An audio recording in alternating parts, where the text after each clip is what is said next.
So we are just minutes away from New Jersey Governor Chris Christie's news conference. Take a look. We've got this live picture at the State House in Trenton where the governor will take questions from reporters. He's expected to speak about revelations that his administration may have closed lanes to the George Washington Bridge as political retribution against the mayor of Fort Lee, New Jersey. Joining me now, NBC News political director and host of the Daily Rundown, Chuck Todd. Chuck, good to see you. Tough really to overstate the importance, the political implications for Chris Christie of this news conference. Oh, it's true. You know, you can. There are some supporters that say, "Hey, this is a local story. This is typical local politics." But when you look at the image that Chris Christie is so carefully crafted about himself, that he's a bipartisan guy, that he always puts people ahead of politics, that the left-right stuff doesn't get in the way of getting the job done. You know, think about the whole Sandy relief and when he was willing to go after Republicans, stand with Obama, things like that. And yet, what did he do? He put, you know, somebody in his administration certainly put politics ahead of the people of Fort Lee. And so I think this is why this is so, I mean, this sort of cuts at all of the supposed strengths that he would bring as a potential leader. And you know what, Chris, the problem he's got is, even if he didn't know, if he's telling us the truth that he didn't know, well, then he's got an office run amok. And that's not the sense of a good manager. So there are no positive things coming out of this story for him. The question is, how does he handle it from here? John McCain in my hour said that his advice to Christie is stay up there 3 hours if you have to, but don't leave any question unanswered. Yeah, I thought McCain was great on the Daily Rundown. And the political part of it is only one part of it, Chuck, because there's also potential legal ramifications, and that's something that just feeds the story. You know, you now have a U.S. attorney. The U.S. attorney there is going to open an investigation. Well, you know, that in itself can, you know, subpoena power, all sorts of things that come with that. Never mind the political investigations going on in the state of New Jersey, the state assembly wanting to do that. And then you're going to have plenty of, you're already hearing about people that were stuck in that traffic. We're hearing various stories about emergency vehicles that were held up. You could imagine civil lawsuits coming. I mean, this is the legal mess that's been created by this. I think we're only scratching the surface on that. The political stuff is easy for us to see. That's sitting in front of us. Yeah. What's coming down the pike on the legal front could be a lot messier. Yeah, and what does he do about it? I mean, obviously there's a tonal question here because Chris Christie can sometimes get a little snarky or a little defensive in some cases. Wouldn't be a good idea today. Not be a good idea today, but also is somebody going to get fired? Our head's going to roll here. Well, I think that's one of those. He's got to look like he's taking control of this situation. That somebody's been, if he's as outraged as he said he was in a paper statement yesterday, that he's taking control, that he's taking control of his office, that there's some sort of investigation, that he's going to be cooperative. You know, he's got to figure out again. I was stunned yesterday, Chris. You and I both know. Yeah. He's not shy from a TV camera. Nope. They hunkered down and then released a paper statement. That was not very Chris Christie-like. Yeah, and he's somebody again who.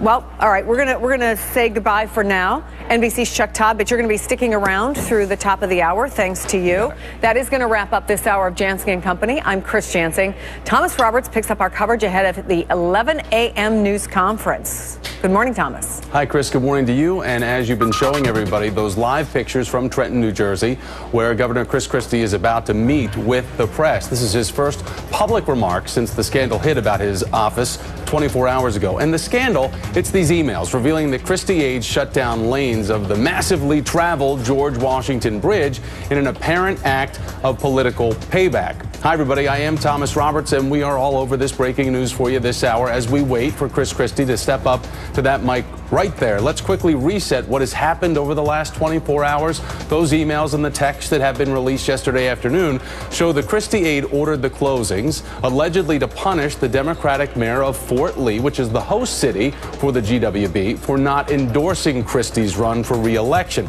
Those emails between Bridget Ann Kelly, Christie's deputy chief of staff, and David Wildstein, a Christie childhood friend and former Port Authority employee. Well, in it, Bridget Ann Kelly wrote, "Time for some traffic problems in Fort Lee." He replied, Wildstein, "Got it." Those closures turned the town of Fort Lee into a parking lot for 4 days back in September, slowing emergency response time, including ambulances, perhaps contributing to the death of a 90-year-old woman who was in cardiac arrest, also delaying kids that were headed off to school for the very first day. text messages do appear to show aides mocked the results of their actions. An unknown person texting Wildstein saying, "Is it wrong that I'm smiling?" Wildstein responding, "No." And here was the mayor of Fort Lee responding to those revelations last night on MSNBC. I have to read this to you and get your response to it. We have David Wildstein, who since resigned, saying, "It will be a tough November for this little Serbian." Got a response to that? David Wildstein deserves an ass kicking, okay? Sorry, there, I said it. Well, if you think this doesn't translate beyond petty state politics, you can think again, because this is one of the busiest bridges in the world, carrying over 102 million vehicles each year. So what could be the result for Chris Christie, his carefully calibrated brand, and his aspirations for the Oval Office? If somebody on our staff had done this, I can just say for myself, and I didn't know what happened, I would burn down the office until I found every cockroach inside that was responsible for this. That it plays to the stereotype of what everybody thinks, the negative frame around Christie, which is that he's a bully and a thug. There is a chance that this will be the end of Chris Christie's national political career.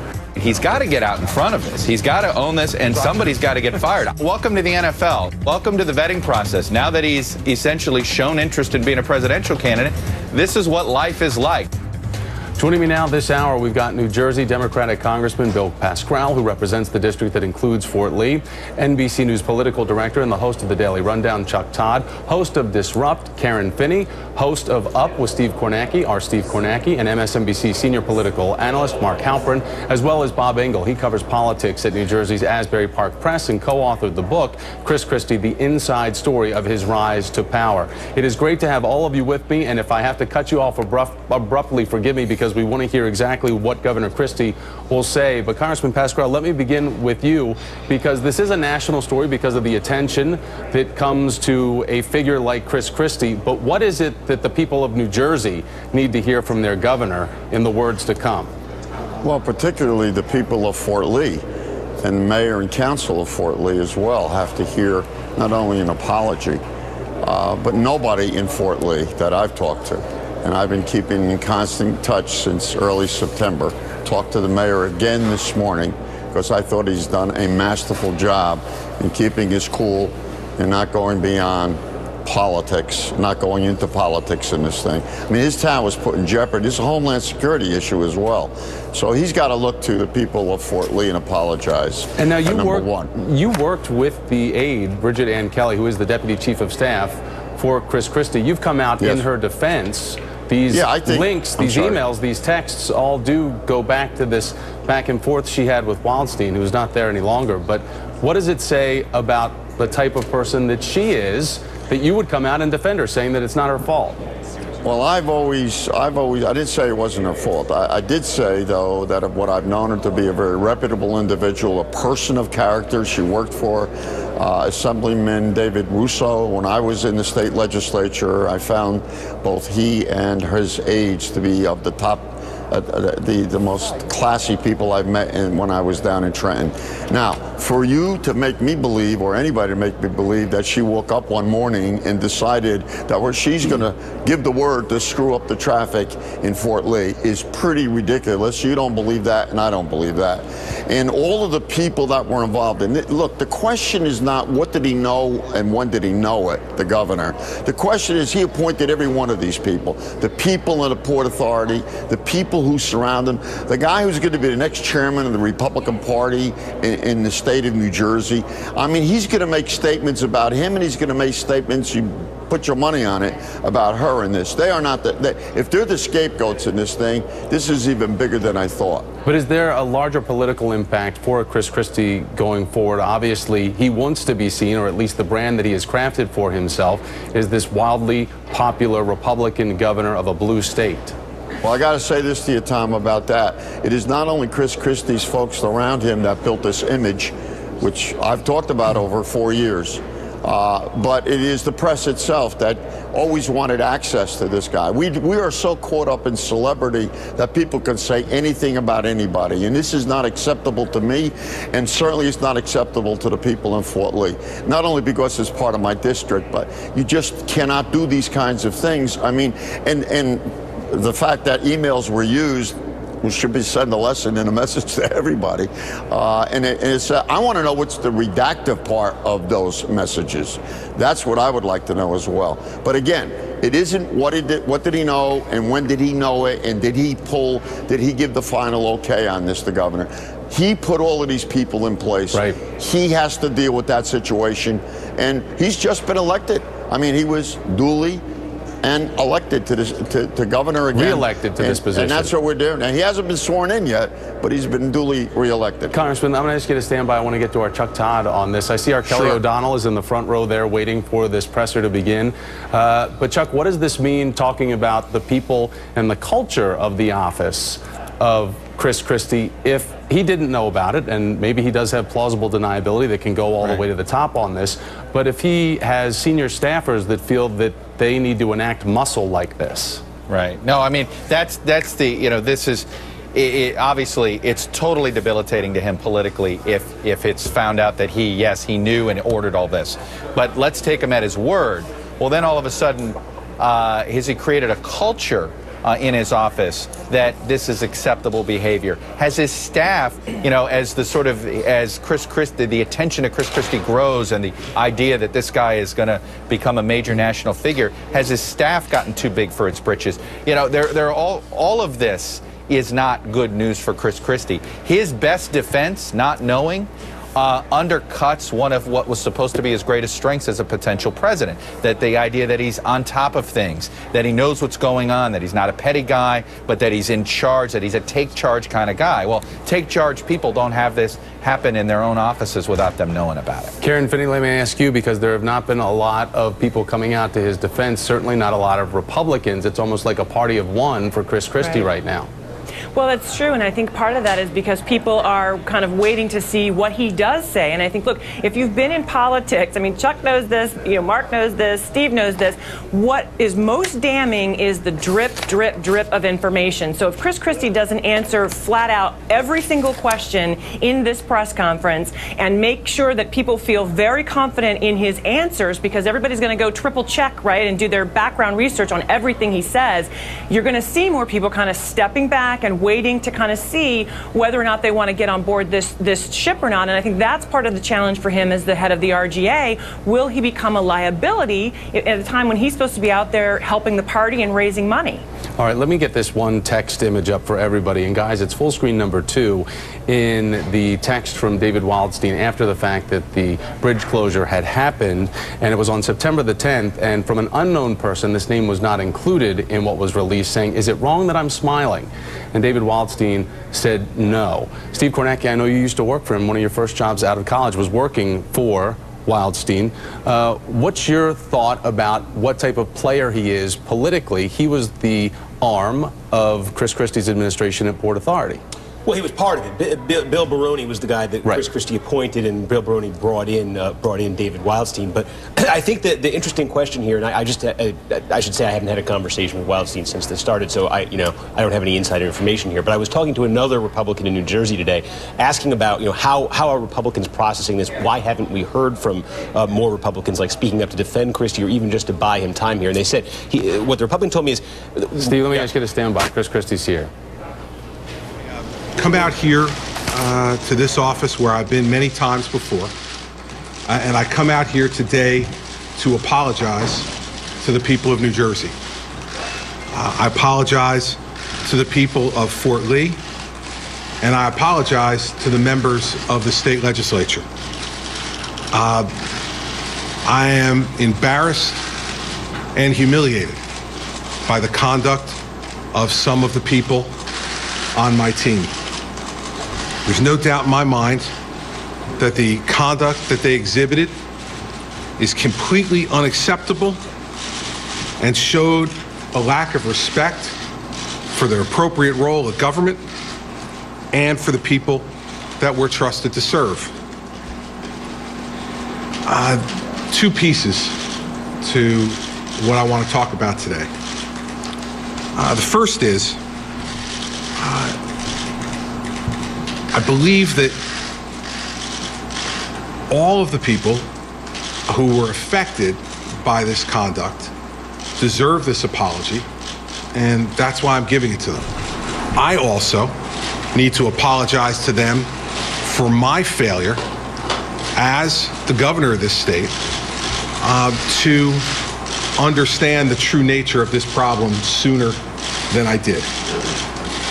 But I believe I have an understanding now of the true nature of the problem, and I've taken the following action as a result. This morning, I've terminated the employment of Bridget Kelly, effective immediately. I've terminated her employment because she lied to me. I brought my senior staff together, I think about 4 weeks ago, tomorrow, and I put to all of them one simple challenge. If there is any information that you know about the decision to close these lanes in Fort Lee, you have 1 hour to tell either my Chief of Staff, Kevin O'Dowd, or my Chief Counsel, Charlie McKenna. And I told them that in an hour I was going to go out in a press conference, and if no one gave me other information to the contrary, that I was going to say that no one on my staff was involved in this matter. Over the course of the next hour, Kevin and Charlie interviewed each member of my senior staff, came back and reported to me that they all reported that there was no information other than what we already knew that had been testified to by Senator Buono regarding this incident. I then questioned Kevin O'Dowd and Charlie McKenna directly, since they are the only two who report directly to me, and they assured me that they had no information that would change my ability to be able to say that no one, in response to Angie's question, on my staff was involved in this matter. That was obviously a lie. And the emails that I saw for the first time yesterday morning, when they were broken in, I believe, the Bergen Record story, proved that that was a lie. There's no justification for that behavior. There's no justification for ever lying to a governor or a person in authority in this government. And as a result, I've terminated Bridget's employment immediately this morning. Secondly, I have and will continue to, started yesterday, to once again now have personal one-on-one discussions myself with the remaining members of my senior staff to determine if there's any other information that I do not know and need to know in order to take appropriate action. I'm not completed with those interviews yet, but when I am, if there is additional information that needs to be disclosed, I will do so. If there's additional actions that need to be taken with my senior staff, I will do so. I will tell you, though, it's been written a lot over the last couple of days about what a tight-knit staff I have and how closely everyone works together, and that is true. And ever since the time I was U.S. Attorney, I've engendered the sense and feeling among the people closest to me that we're a family, and we work together, and we tell each other the truth, we support each other when we need to be supported, and we admonish each other when we need to be admonished. I am heartbroken that someone who I permitted to be in that circle of trust for the last 5 years betrayed my trust. I would never have come out here 4 or 5 weeks ago and made a joke about these lane closures if I had ever had an inkling that anyone on my staff would have been so stupid but to be involved, and then so deceitful as to just to not disclose the information of their involvement to me when directly asked by their superior. And those questions were not asked, by the way, just once. They were asked repeatedly. So I take this action today because it's my job. I am responsible for what happened. I am sad to report to the people of New Jersey that we fell short. We fell short of the expectations that we've created over the last 4 years for the type of excellence in government that they should expect from this office. But I have repeatedly said to them that while I promised them the best governor's office I can give them, I could never promise them a perfect governor's office. And so when I find those imperfections, those mistakes, those lies, my obligation as the chief executive of this state is to act. And as to Bridget Kelly, I've acted today. Secondly, I was disturbed by the tone and behavior and attitude, callous indifference that was displayed in the emails by my former campaign manager, Bill Stepien. And reading that, it made me lose my confidence in Bill's judgment. And you cannot have someone at the top of your political operation who you do not have confidence in. As a result, I've instructed Bill Stepien to not place his name in nomination for state party chairman, and he will not be considered for state party chairman. And I've instructed him to withdraw his consultancy with the Republican Governors Association. If I cannot trust someone's judgment, I cannot ask others to do so, and I would not place him at the head of my political operation because of the lack of judgment that was shown in the emails that were revealed yesterday. That has also been communicated to Mr. Stepien last night. There's no doubt that Bill has been one of my closest advisors over the last 5 years. And so for that too, I am sad today to have to take this action, but I also know that I have a job to do. And it's the job that I've asked the people of New Jersey to entrust me with, and I can never allow personal feelings or long-standing relationships to get in the way of doing my job the way it's appropriate to do it.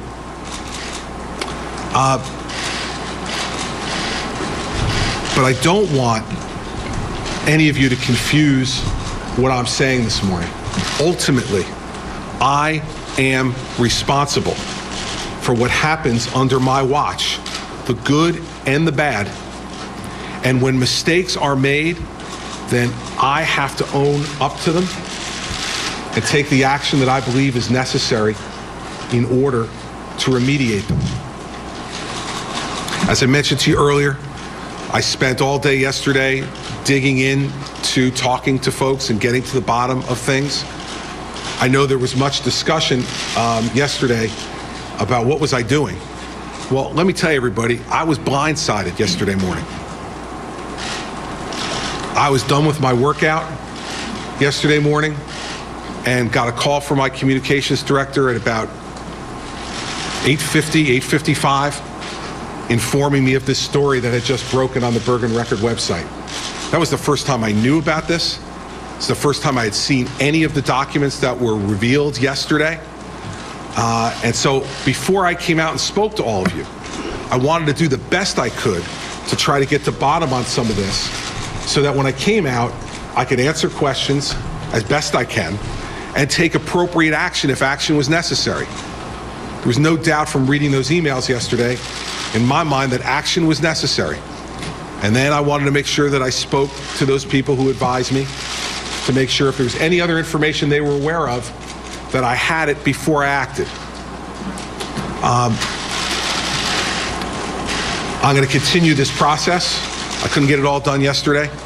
And as I said, if there's more information that I uncover, I'll act accordingly in terms of releasing it to the public and taking whatever action may be necessary, if any is, for any other issues.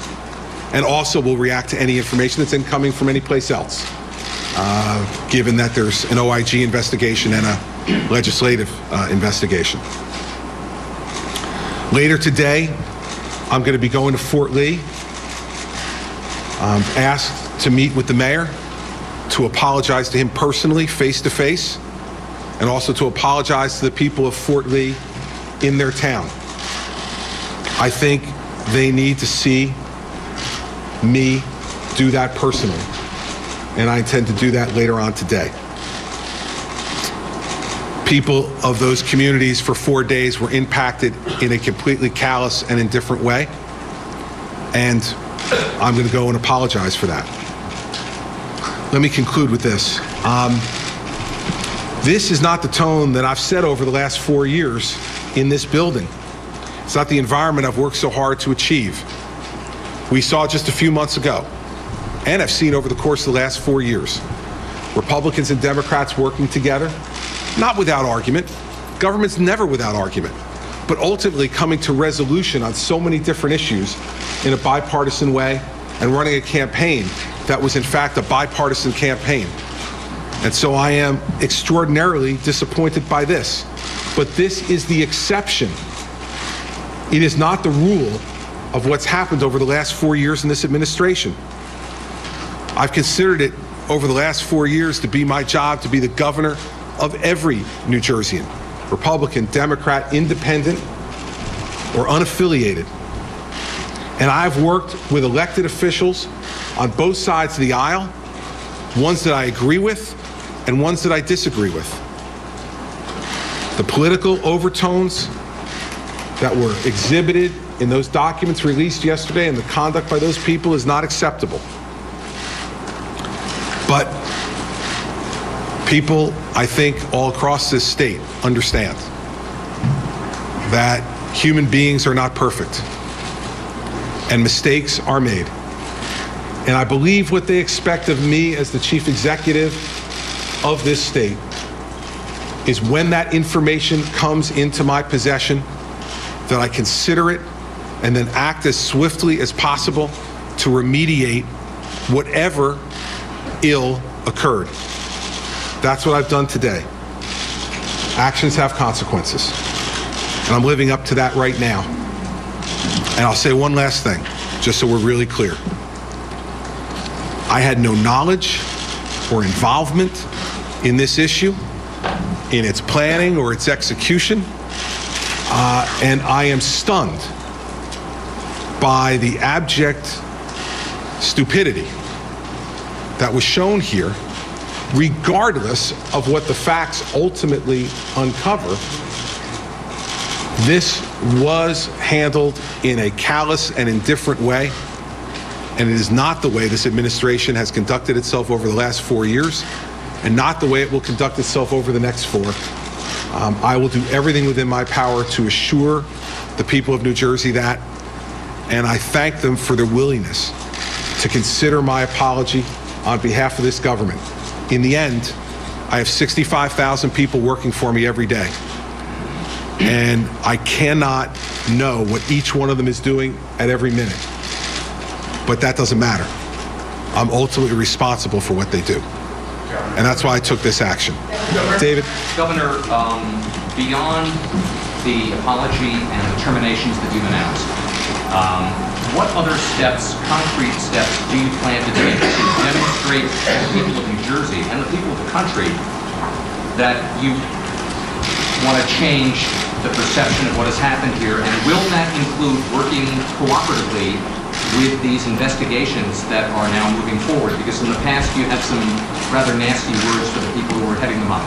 Yeah, well, I apologize for that this morning, David, because I was being led to believe by folks around me that there was no basis to this.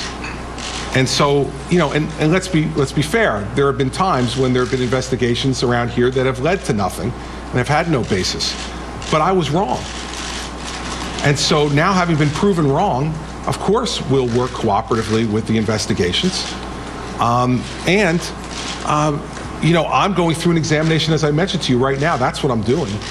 I'm going through an examination and talking to the individual people who work for me, not only to discover if there's any other information that we need to find, but also to ask them, how did this happen?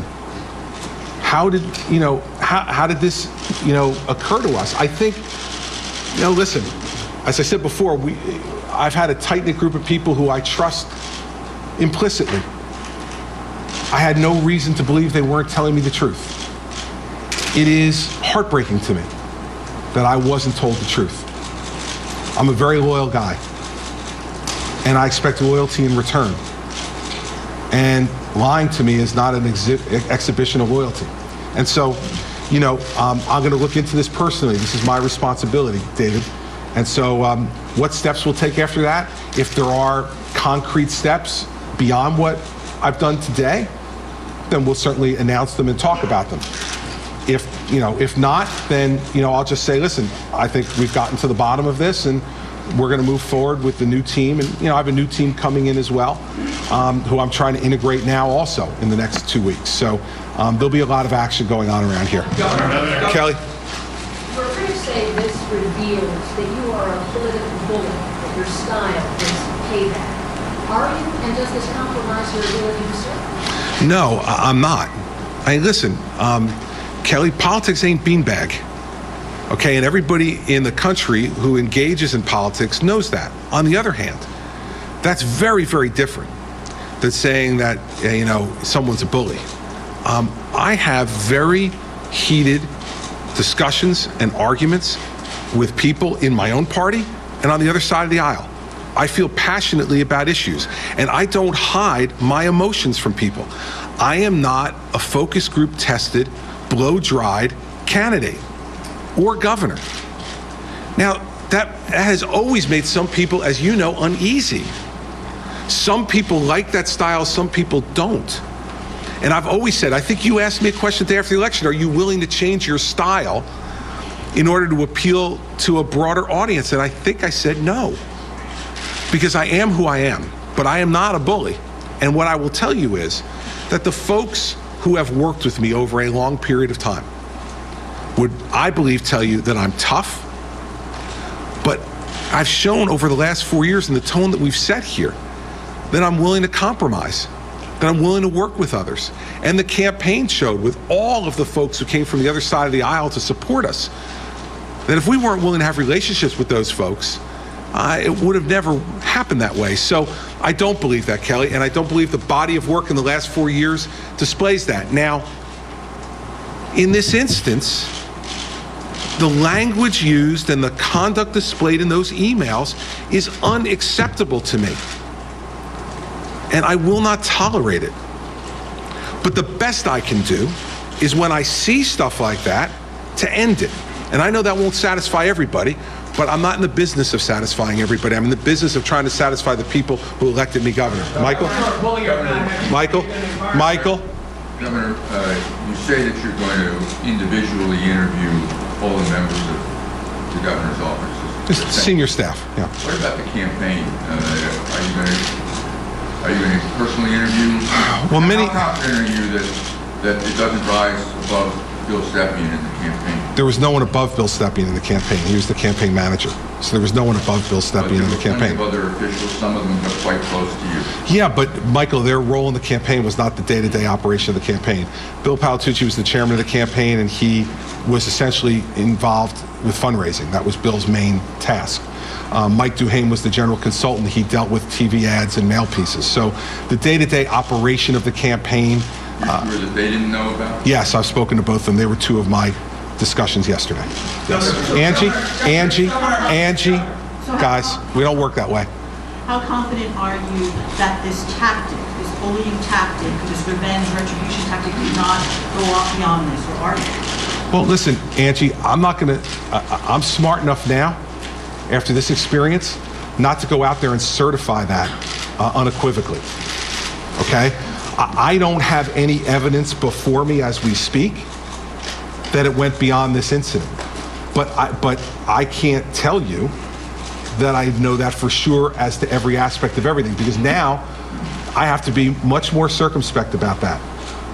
prior to yesterday, I believed that if I looked someone in the eye who I worked with and trusted and asked them, that I would get an honest answer.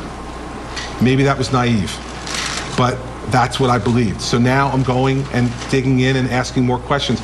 But I can't make a warranty on that, Angie. I don't believe so, but I can't make a warranty on that, and I won't, because when I did that 4 weeks ago, I wound up being wrong. If you follow up. But you can tell us that you do not authorize retribution. Absolutely not. No. And I knew nothing about this and until it started to be reported in the papers about the closure. But even then, I was told this was a traffic study. Senator Buono testified there was a traffic study. There still may have been a traffic study that now has political overtones to it as well. I don't know the answer to that, Angie. I think we're going to find out. But I don't know, because Senator Buono presented all types of information that day to the legislature, statistics and maps and otherwise, that seemed to evidence a traffic study.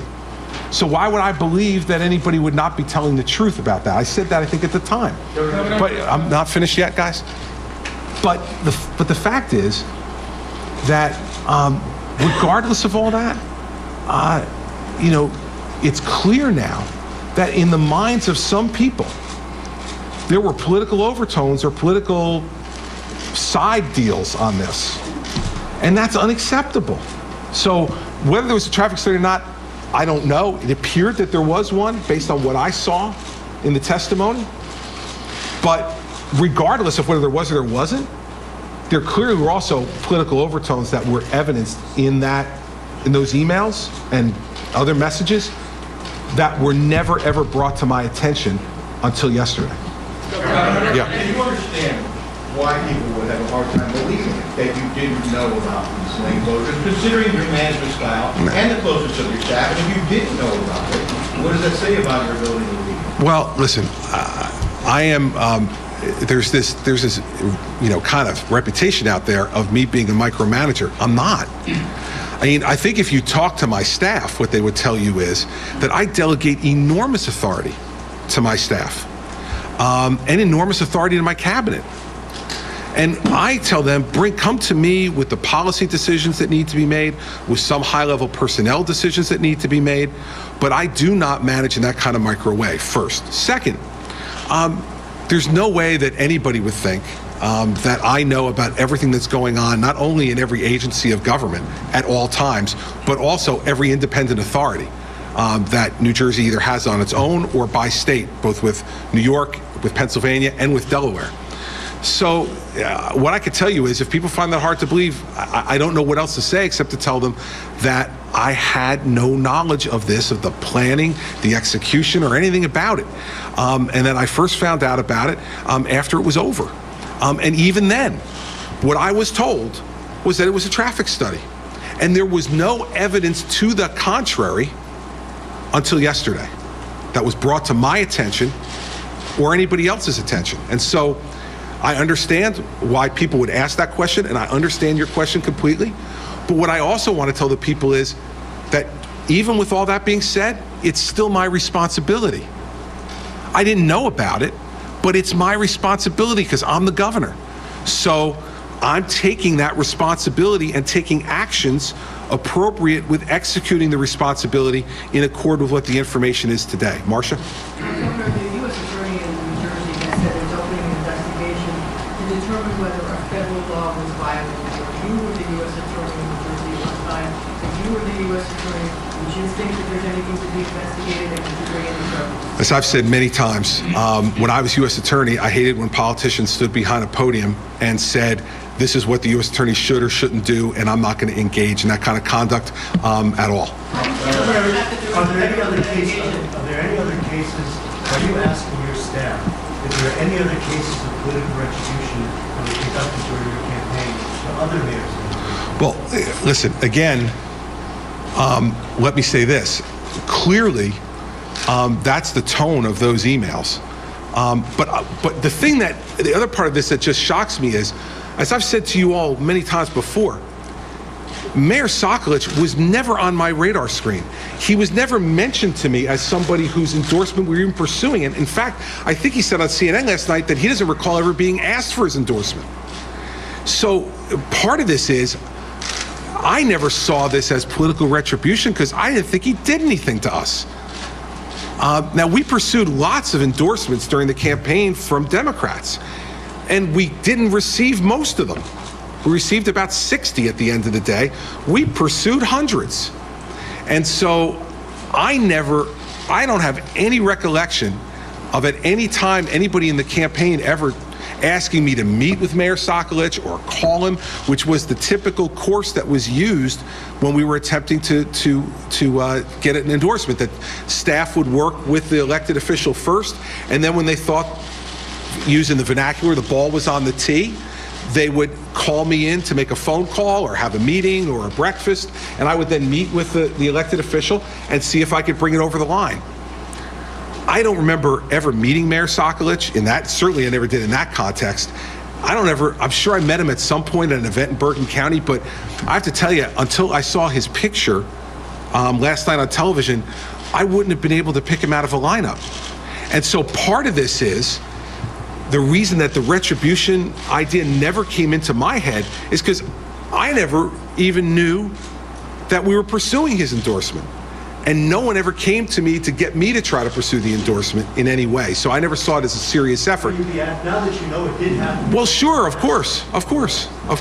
John? You say you're going to continue to ask these questions of your staff. I want to know what kind of questions you might be asking of yourself. These aren't just any of the 65,000 employees. These are people, 5 or 6 people, as close to you as you can get. People you trust that at least one case went to their birthday party. And they either... What was that last piece? Went to a birthday party. I went to a birthday party of mine? Yeah, a few of them were there. So I'm just asking, what do you ask yourself about? They either thought this is what the boss wanted, or they, as a group, they were willing to go rogue and do this and then try to cover it up and then lie to you. Well, listen, obviously, I said earlier, John, I'm heartbroken about it, and I'm incredibly disappointed. I don't think I've gotten to the angry stage yet, but I'm sure I'll get there. But I'm just stunned. And what does it make me ask about me? It makes me ask about me, what did I do wrong to have these folks think it was okay to lie to me? And there's a lot of soul searching that goes around with this. You know, when you're a leader of an organization, and I've had this happen to me before, where I've had folks not tell me the truth about something, not since I've been governor, but in previous leadership positions. You always wonder about what you could do differently, and believe me, John, I haven't had a lot of sleep the last 2 nights, and I've been doing a lot of soul searching. I'm sick over this.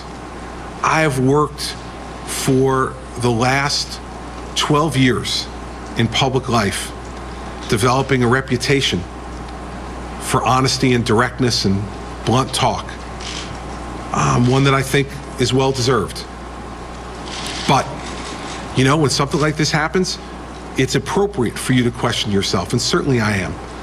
And I am soul searching on this. But what I also want the people of New Jersey to know is that this is the exception, not the rule. And they've seen that over the last 4 years with the way I've worked and what I've done. So I don't want to fall into the trap of saying, well, this one incident happened, therefore the one incident defines the whole. It does not. Just like one employee who's lied doesn't determine the character of all the other employees around you. And so I don't want to overreact to that in that way either, John. But if you're asking me over the last 48 hours or last 36 hours, I've done some soul searching, you bet I have. Brian? Governor, the mayor of Jersey City is quoted as saying that the day he declined to endorse you and said he would vote Democrat, as many as 10 appointments between state officials and Jersey City officials were canceled, suddenly, all at once. How do you explain that in the context of what you now know about what some of your staff did? Well, listen, all I know is I don't know, Brian, is the first answer I'll give you to the question. But what I'll also say is, listen, Mayor Phillips seems to be having a lot of disagreements with lots of people, with me, with the Senate president, and others. There's going to be back and forth. There's going to be meetings canceled. There's going to be public disagreements. But the fact of the matter is, we've continued to work with Jersey City over the course of time since he's been mayor. You know, in the last year, I think we've approved about $190 million in EDA financing for projects in Jersey City. The DEP Deputy Commissioner was just meeting yesterday with Mayor Phillip and his staff on Blue Acres issues to try to buy out properties that were affected by Sandy. So we continue to work with him. I don't know about specific meetings or what's going on, but certainly, I will look into all of those things. But the fact is that what Mayor Phillip knows is when we agree with him from a policy perspective, we'll work with him. When we disagree with him, we'll express those disagreements. And sometimes that'll mean friction. He's suing the Port Authority at the moment. Okay, so there's lots of back and forth and to and fro that happens in these things. I look into all this stuff, but in the end, have I at times been angry with Mayor Phillip and disagreed with him? You bet I have. But I also spoke at his swearing in, at his invitation. So political relationships in this state go up and down, as you know, Brian. Sometimes strange bedfellows, sometimes expected ones. And they move. So I'm sure there's been movement in those relationships over time, but not anything that I can explain as to the specific question. Bob? Yeah, I heard that you actually, one of your staff read the Bergen record and learned something new in terms of situational awareness. Does the universal apology to the state of New Jersey include the press corps? Well, sure. I mean, listen, most of you, I hope, are citizens of New Jersey.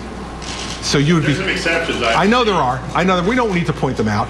But yes, of course it does. And because the fact is I came out here and said something that was untrue. I mean, unwittingly, but I said something that was untrue. I think what you all have seen about me over the last 4 years of my dealings with you is that I deal with you directly. And I say exactly what I think. And I think over time, I have developed the reputation for telling you all the truth, as I see it. There can be disagreements, but the truth is I see it. And so, yeah, I mean, would I include the press corps? Of course I would, because most, if not, many, if not most of you are residents of the state, and you rely upon this state government to be honest and trustworthy as well. And in this instance, my government fell short, and I take responsibility for that, and that's why I'm apologizing. Beth? I'm wondering what your staff said to you about why they lied to you. Why would they do that? What was their explanation? And what about Mr. Sampson? What role did he play in that? I have not had any conversation with Bridget Kelly since the email came out. And so she was not given the opportunity to explain to me why she lied, because it was so obvious that she had. And I'm quite frankly not interested in the explanation at the moment. I'm not done. She had a second part of the question. I think General Sampson put out a statement yesterday that he had no knowledge of this. I interviewed him yesterday. He was one of my interviews.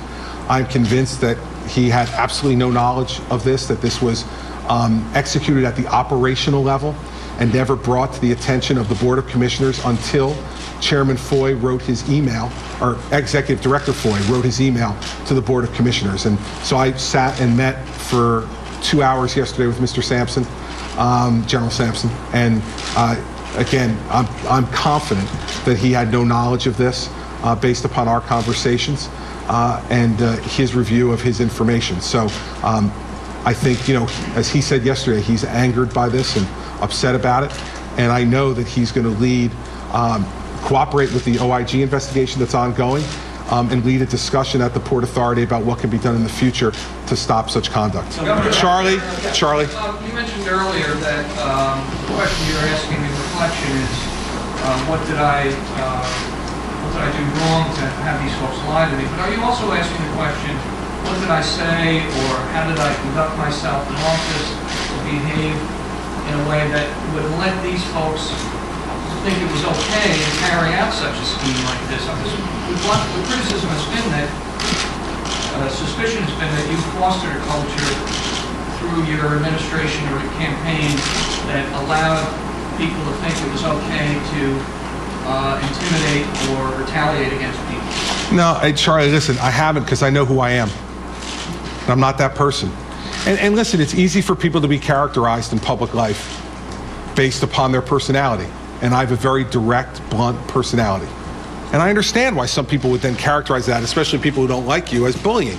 But it's not that. And I know that about myself. And no, I haven't asked that question, Charlie. I'm more focused on why the truth wasn't told to me. Melissa? said you plan to go to Portland this afternoon. Pardon? You plan to go to Portland this afternoon and apologize to the residents there. Are you going to also apologize for the joke you made about placing the phones yourself? I just did. That at all? Well, I just did.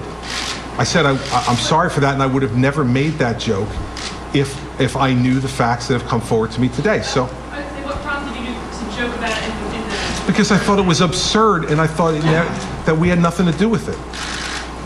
That's why. And obviously the email's evidence a kind of callous indifference to the result of that, and that's what I've apologized for, and I do apologize for it, Melissa. And I certainly intend to apologize, to the mayor today. I'm going to try to get a meeting with him this afternoon. Terry. Governor, the flip side to the retribution question, in the emails, there's at least one mayor who is seeming to have gotten some sort of reward for endorsement. Who's that? The mayor. Is that the way your campaign operated? Did you guys go to town? I read that. I didn't read that way at all. And that was a reference to a traffic study that, candidly, I know nothing about. And I recognize that the email says something about the Gov supported it or endorsed it. Because I don't know anything about it, I have to believe that was like the governor's office generically, that reference. Because as I stand here today, I don't know anything about a traffic study in Springfield. Your campaign, did you guys ever go into town and say, this is what happens if you endorse us? Oh, God, no. Absolutely not. No, it's just not. No, that's not the way it operated. Terry, we built relationships over 4 years with folks, trying to be helpful to every town that we could be helpful with appropriately. And so, no, nothing like that was ever done. Thanks, Governor. Governor, you said you're doing soul searching. I'm wondering if you're soul searching about the kind of people you hire, or the kind of people who run your campaigns, or the kind of people you want to run the Republican Party here, who are willing to apparently engage in political retribution and also call the mayor of Fort Lee a racially insensitive name. Yeah. Soul searching on the hiring practices and how you judge people. Sure, there was a mistake. I mean, the soul searching is complete on that part of it. It was a mistake. Hiring? Well, obviously. It was a mistake. Listen, the fact is that mistakes were made, and I'm responsible for those mistakes. And I obviously try every chance I can to hire the very best people. And I think the history of this administration shows that we have hired outstanding people with great ethical standards who have done their jobs extraordinarily well. In a government of 65,000 people, there are going to be times when mistakes are made. Mistakes were made, and I remediated those mistakes today by the actions that I've taken. And so, I'm in a constant state of trying to figure out who are the best people for individual jobs, who will make me proud to have put them there. And so that's always been going on. That's nothing new now. But there are times when people that you put in those positions make mistakes, they disappoint you, you lose your confidence in them, or they lie to you. And when you find that out, the test of leadership is, what do you do? I found this out at 8:50 yesterday morning. By 9 o'clock this morning, Bridget Kelly was fired. By 7 o'clock yesterday evening, Bill Stepien was asked to leave my organization. That's pretty swift action for a day's work. And that's exactly the way I'll continue to conduct myself if there's any other information surrounding this that comes up or anything different that comes up over the course of the next 4 years. Phil. Relatively high people up in the hierarchy. How much of a crisis in confidence does it have now when the people you surrounded yourself with and you're doing to set the future leadership? I can differentiate, Phil, between people who have served me well and they haven't. And of course, there's always going to be some, after something like this where you've been lied to, there's going to be some crisis in confidence. Okay, there always will be. I mean, anybody who tells you differently is not telling you the truth. If they say to you, this happened to you and you're not going to second guess yourself at all, well, then you're just stupid. Of course, I've second guessed myself and got through my head on some of this stuff. And in the future, I'll try to be even more careful. But here's what I know about human beings, Phil.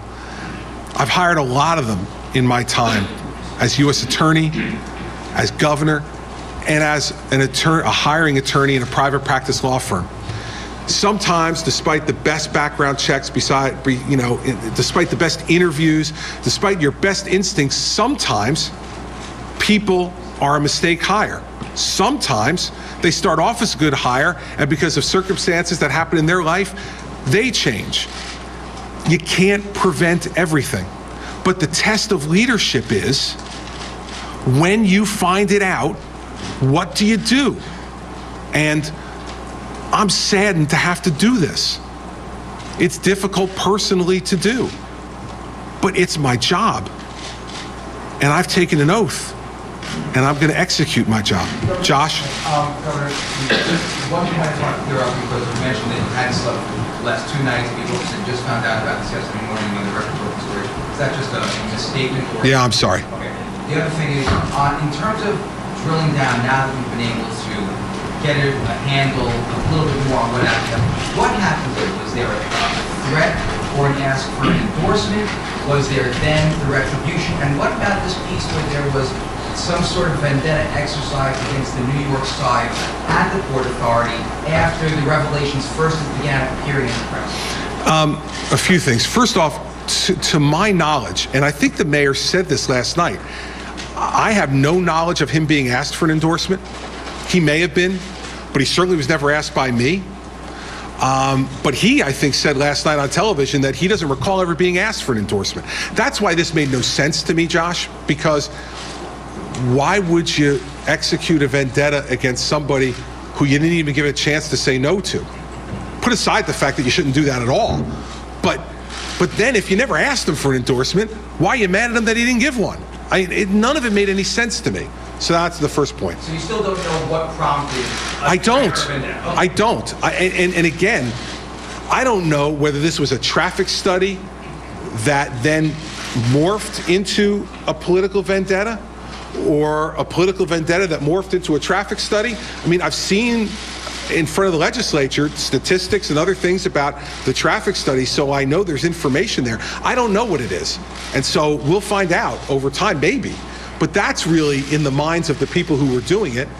And that's what I based my decisions on at the time, was the testimony that people gave. Lastly, on the payback with the New York side. Yeah, no. Listen, I don't know exactly what you're referencing.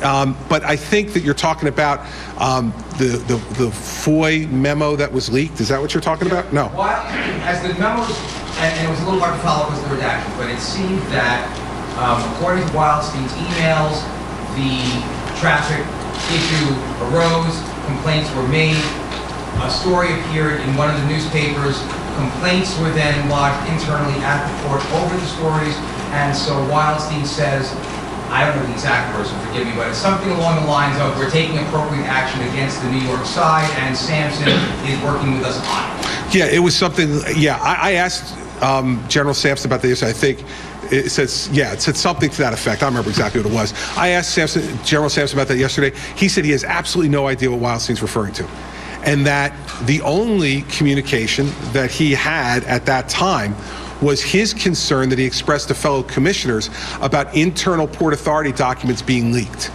And that he just said that's just not appropriate for folks to be leaking internal documents. But he has no recollection, from what he told me yesterday, of any conversation like that with Wildstein or Buono at all that references what the gist of what you said in the email. No other internal payback operation going on? Certainly not that I'm aware of, or not out of the normal.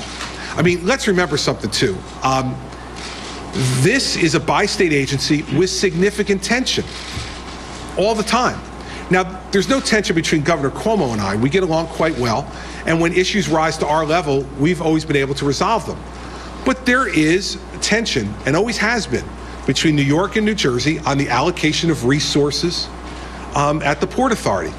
And so let me be clear, there's some battles over there that go on that have happened in every administration over the course of my memory.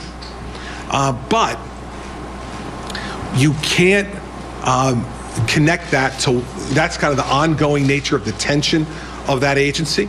And I think of most bi-state agencies, although I think of the Port Authority of New York and New Jersey, because the resources are greater and the demands are greater, it's even more.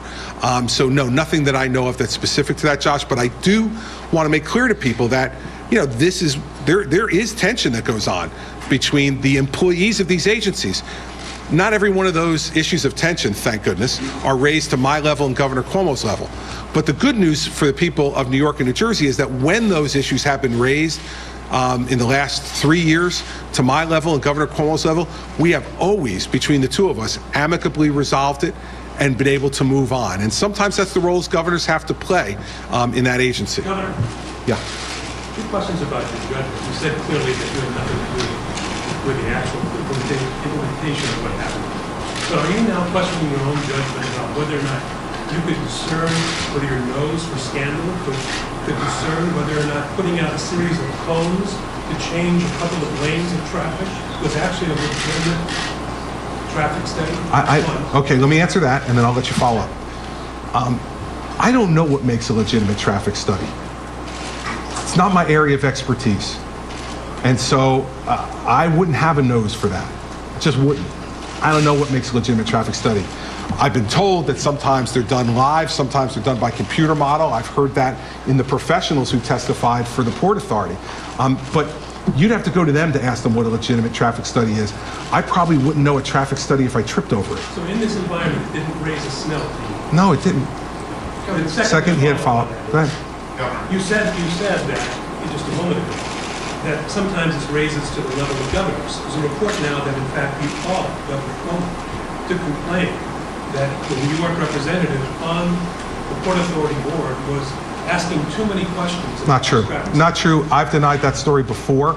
That's an old story, and Governor Cuomo has denied it as well. So it's not true. Governor, do you think Pat Foy perjured himself when he said he didn't believe this traffic study? You're saying you still think it could have existed? Did he lie under oath? I don't. Listen, I have no idea.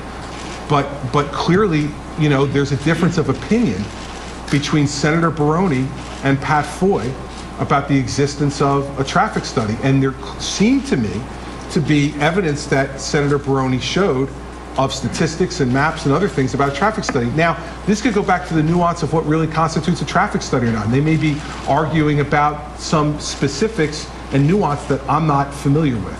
But I certainly would not accuse Pat Foy of perjuring himself. I'm not. I'm just telling you what I was told and what we saw before the legislature. But, you know, I certainly wouldn't accuse Pat Foy of perjuring himself in any way. He was not under oath, right? And so you still think everything he said was genuine and that he's not in any way... Listen, guess what? After reading everything yesterday, I don't know. But what I'm telling you is that that's what I've been told. He seemed to display evidence for that at the time. But that's now, because of the tone and tenor of these emails and text messages, that's now, you know, all this stuff is something that I'm not going to warranty because I don't know, given some of this back and forth that went on between all of them. Senator Buono's a very respected guy. He served in this building for a long time. I've known him for a long time. When he, you know, made his testimony, I would have no reason to believe that he wasn't telling the truth. But obviously, from reading these emails yesterday, there was other stuff going on that I hadn't been informed about. Bob? Why didn't you check back with Buono after the You never called him to see? I never called him personally, no, but Buono's position continued to be that there was a traffic study. And he had a disagreement with Pat Foy about that. So, you know, they had a disagreement. That was pretty clear, and I didn't think Bill Buono was going to change his mind because Pat Foy had already expressed those concerns in earlier written documents that he had, you know, or not he, but that someone had put out to the press. Matt? You said you didn't know why this was carried out. Did you ask Bill Stepien yesterday what was going on, why he... I had no conversation with Bill Stepien yesterday. Are you curious to know what happened here yourself? I mean, others come out... No, listen, I had earlier conversations with Bill Stepien where, as I expressed to you at the time, that Bill told me he knew absolutely nothing about this. So, you know, and certainly the emails yesterday, any emails involving Bill Stepien were all well after the fact. But that's not the basis upon which I made my decision on Bill. Matt, my decision on Bill was made based on the fact of the tone, the tenor, and the conduct that was evidenced in those emails, I lost confidence in his judgment. And that's why I made the decision I made as to Bill. Yeah, Brian? Brian? It's no secret that many in the Republican Party are counting on you for president in 2016. Do you see what has happened here playing into your decision-making process over the next year or two? I have no idea what the decision-making process would even look like at this point, as I've said many times before. And I know that everybody in the political media and in the political chattering class wants to start the 2016 race. And universities can't help themselves but do polls that are meaningless 3 years away from an election. And you guys can't help but put them on the air and talk about them. My job is to be governor of New Jersey. And I'll say what I've said before. I am enormously flattered that folks would talk about me in my party as someone who they think could be a candidate for president. But I am absolutely nowhere near beginning that consideration process. I haven't even been sworn in for my second term yet. I've got work to do here, and that's my focus. My focus is on the people of New Jersey and the job that they gave me. And so all those considerations are, the kind of hysteria that goes around this because everybody's in that world gets preoccupied with that job. I am not preoccupied with that job. I'm preoccupied with this one. And as you can tell, I got plenty to do. So it's not like I got some spare time to spend. Yes, because you're rolling your eyes and looking very, disgruntled that I hadn't called on you yet. Well, I've known Brian longer than you, so. You barely talked about David Wildstein in this news conference. Can you elaborate how you're feeling for his role in this and any information that you garnered from him regarding it? And you also said that you are one to show emotion. What kinds of emotion? I think in private with I'm sad. I'm sad. That's the predominant emotion I feel right now, is sadness. Sadness that I was betrayed by a member of my staff. Sadness that I had people who I entrusted with important jobs who acted completely inappropriately. Sad that that's led the people of New Jersey to have less confidence in the people that I've selected. The emotion I've been displaying in private is sad. And as I said earlier, I think in the answer to your question, I don't know what the stages of grief are in exact order, but I know anger gets there at some point. I'm sure I'll have that too. But the fact is, right now, I'm sad. And for your childhood friend, David Wildstein. Well, let me just clear something up, okay? About my childhood friend, David Wildstein. It is true that I met David in 1977 in high school. He's a year older than me. David and I were not friends in high school. We were not even acquaintances in high school. I mean, I had a high school in Livingston, a 3-year high school that had 1,800 students in a 3-year high school in the late 70s, early 1980. I knew David Wildstein was. I met David on the Tom Kean for Governor campaign in 1977. He was a youth volunteer and so was I. Really, after that time, I completely lost touch with David. We didn't travel in the same circles in high school. I was the class president and athlete. I don't know what David was doing during that period of time. And then we reacquainted years later in, I think, 2000, when he was helping Bob Franks with his Senate campaign against John Corzine. So we went 23 years without seeing each other. And in the years we did see each other, we passed in the hallways. So I want to clear that up. It doesn't make a difference, except that I think some of the stories where they're written impute like an emotional relationship and closeness between me and David that doesn't exist. I know David, and I knew that Bill Baroni wanted to hire David to come to the Port Authority, and I gave my permission for him to do it, but that was Bill's hire. He asked for permission. I gave my permission for him to hire David. But let's be clear about the relationship, okay? And how do I feel about David now? Listen, what I read yesterday makes me angry. That's the one bit of anger I felt. That language and that callous indifference in those emails from David yesterday are just over the top and outrageous and should never, ever have been written or uttered by somebody with a position of responsibility like that, and those sentiments. So that's the way I feel about it, and that's the opportunity to further expound on my relationship. Yeah, John. Yeah, you said you haven't spoken with either Bridget Kelly or Bill Stepien. Why not? If you're going I had made to get to the bottom of how much this happened, you could have it elsewhere. What do you want? John, I said I haven't spoken to them since I discovered the emails, but I spoke to them beforehand. And Bridget clearly did not tell me the truth. And Bill, what he told me at the time is not contradicted by the emails. But the emails and the color and character of the emails have led me to conclude that I don't have confidence in his judgment any longer. And that's why I asked him to move on. And he has. And so, at this point, there are legislative hearings that are going to come and all the rest, and I don't want to get myself in the middle of that. Chairman Wisniewski said pretty clearly yesterday that he intends to ask Bridget Kelly and Bill Stepien to testify, and my gut sense, John, is that it wouldn't be appropriate for me to get in the middle of that, because then there would be all kinds of other allegations about those conversations. So I think the smarter thing for me to do is, as to those two folks who I made determinations regarding their future, to move on from there and talk to other folks who are still in my employ. Yeah. There are other names in your inner circle who are in those emails, at least named or seed or the like. Are you confident, and some fairly high up, are you confident that they're fine on this? I believe that I've spoken to everyone who was mentioned in the emails except for Charlie McKenna, who is away at a family funeral. And I am confident, based upon my conversations with them, that they had no prior knowledge nor involvement in this situation. Yeah, well, that's your characterization, not mine. But there was nobody on my staff who had any knowledge of this issue until after the issue was already done. In the back, yes.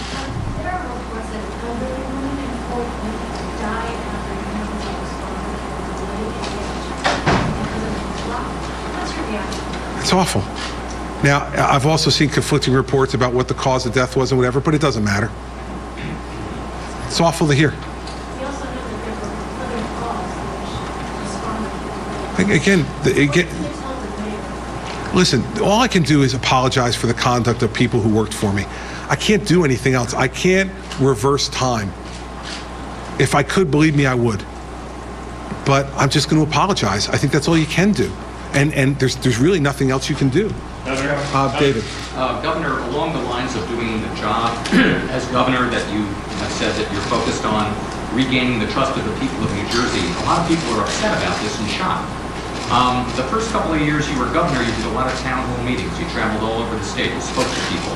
Any thought about possibly trying to do something like that again? Oh, well, we clearly are going to do town halls in the second term, David. I think we suspended town halls during the campaign because of our concern that folks may raise the issue of, in the midst of a campaign, blurring the line between what would be a town hall event, what would be a campaign event. And so during the campaign, we made the determination we weren't going to do town hall meetings as the campaign heated up to avoid that concern. And I certainly had no plans to do it during the transition. I was trying to get through a transition. But we certainly intend to do town hall meetings in the second term and try to do, hopefully as many as we did in the first term. I enjoyed the town hall setting and process. And the fact is, David, I think, I don't believe I've lost the trust of the people of New Jersey. I think the people of New Jersey are looking to see, when mistakes are made, how their leader is going to react. And I believe that when they see me take the action I'm taking today, that they'll say, mistakes were made, governor had nothing to do with that, but he's taking responsibility for it, and he's made the decisions that need to be made, and has promised us he'll continue to make those decisions if necessary going forward. Michael?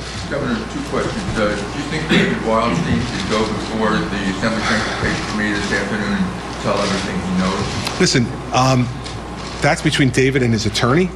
He's represented by counsel now.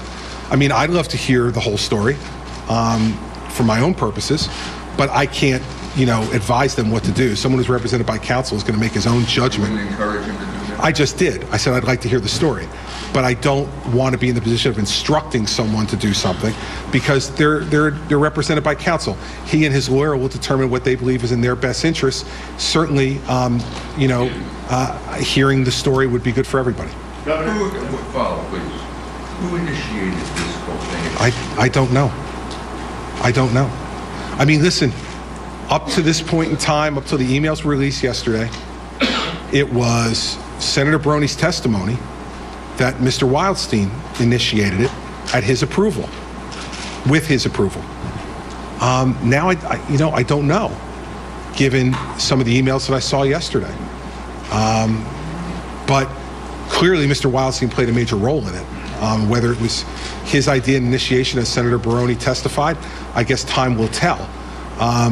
But clearly, there was knowledge of this action, whatever it was, prior to the beginning of it with Bridget Kelly. And that was something that I said in direct answer to Angie's question a few weeks ago was not the case. That's what we were told after repeated questioning of all the people around here. And I was lied to. And for that, she's been terminated. Angie? Governor, as U.S. Attorney, you interviewed hundreds, if not thousands of people. So how did you fail to get the truth from your own staff? Well, first off, I would love, Angie, for you and others to believe that I interviewed hundreds, if not thousands, of people as U.S. Attorney. I did not. My AUSAs interviewed hundreds, if not thousands of people. It was the very rare occasion when the U.S. Attorney himself or herself goes into a room and interviews a witness. It probably happened a dozen times in 7 years. It's a very rare occurrence. Angie, if you're trying to understand this on a personal level, if you've worked with someone for 5 years and they've been a member of your political team and then governmental team, and you look at them and you say to them, what do you know about this? And did you have any involvement in it? Did you have any knowledge of it? And they look at you and they say no. And you've never had any reason before to believe that they were anything but a truth teller. Why wouldn't you believe them? I mean, I work on the basis of trust with people. And I assume over a period of time that most people are trustworthy unless proven otherwise. And so when we asked those questions and we got those answers, there was no reason at the time we asked the questions for us to believe that they weren't true based upon the conduct of that person. And I think, even if you look at some of the stories today written about Bridget Kelly, I don't think you heard anybody in those stories talk about her in any way but very positive ways, given her history here in the State House working for the legislature. So I had no reason to believe that she was telling me anything other than the truth. And that's why I used the phrase before that I was heartbroken, because I trusted that I was being told the truth, and I wasn't. And I wasn't by somebody who I placed a significant amount of trust in. So, did I miss it? We missed it. I mean, that's why we're here, right? We missed it. But then what do you do when you find out you missed it? I found out at 9, a little before 9 yesterday morning. By 9 o'clock this morning, her position was terminated. And I think that's swift, appropriate action that people would expect from the chief executive of the state. That's just your biggest disappointment in public office? Yeah. The nature of Bridget's email, it sounded like they had prearranged agreement. That if he said time about traffic problem, he knew to shut those down. I understand what you're saying. I can't read anything else into it beyond, I know you're inferring certain things from the email. I think that's a reasonable inference, but I don't know.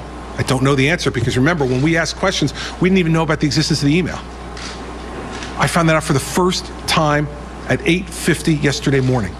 And you can only imagine, as I was standing there in my bedroom with my iPad, looking at that, how incredibly sad and betrayed I felt. And so I don't know what to say beyond that. Josh? Governor, you were a U.S. attorney who in very high-profile fashion investigated governors. One governor in particular, or governor's office, and a state party.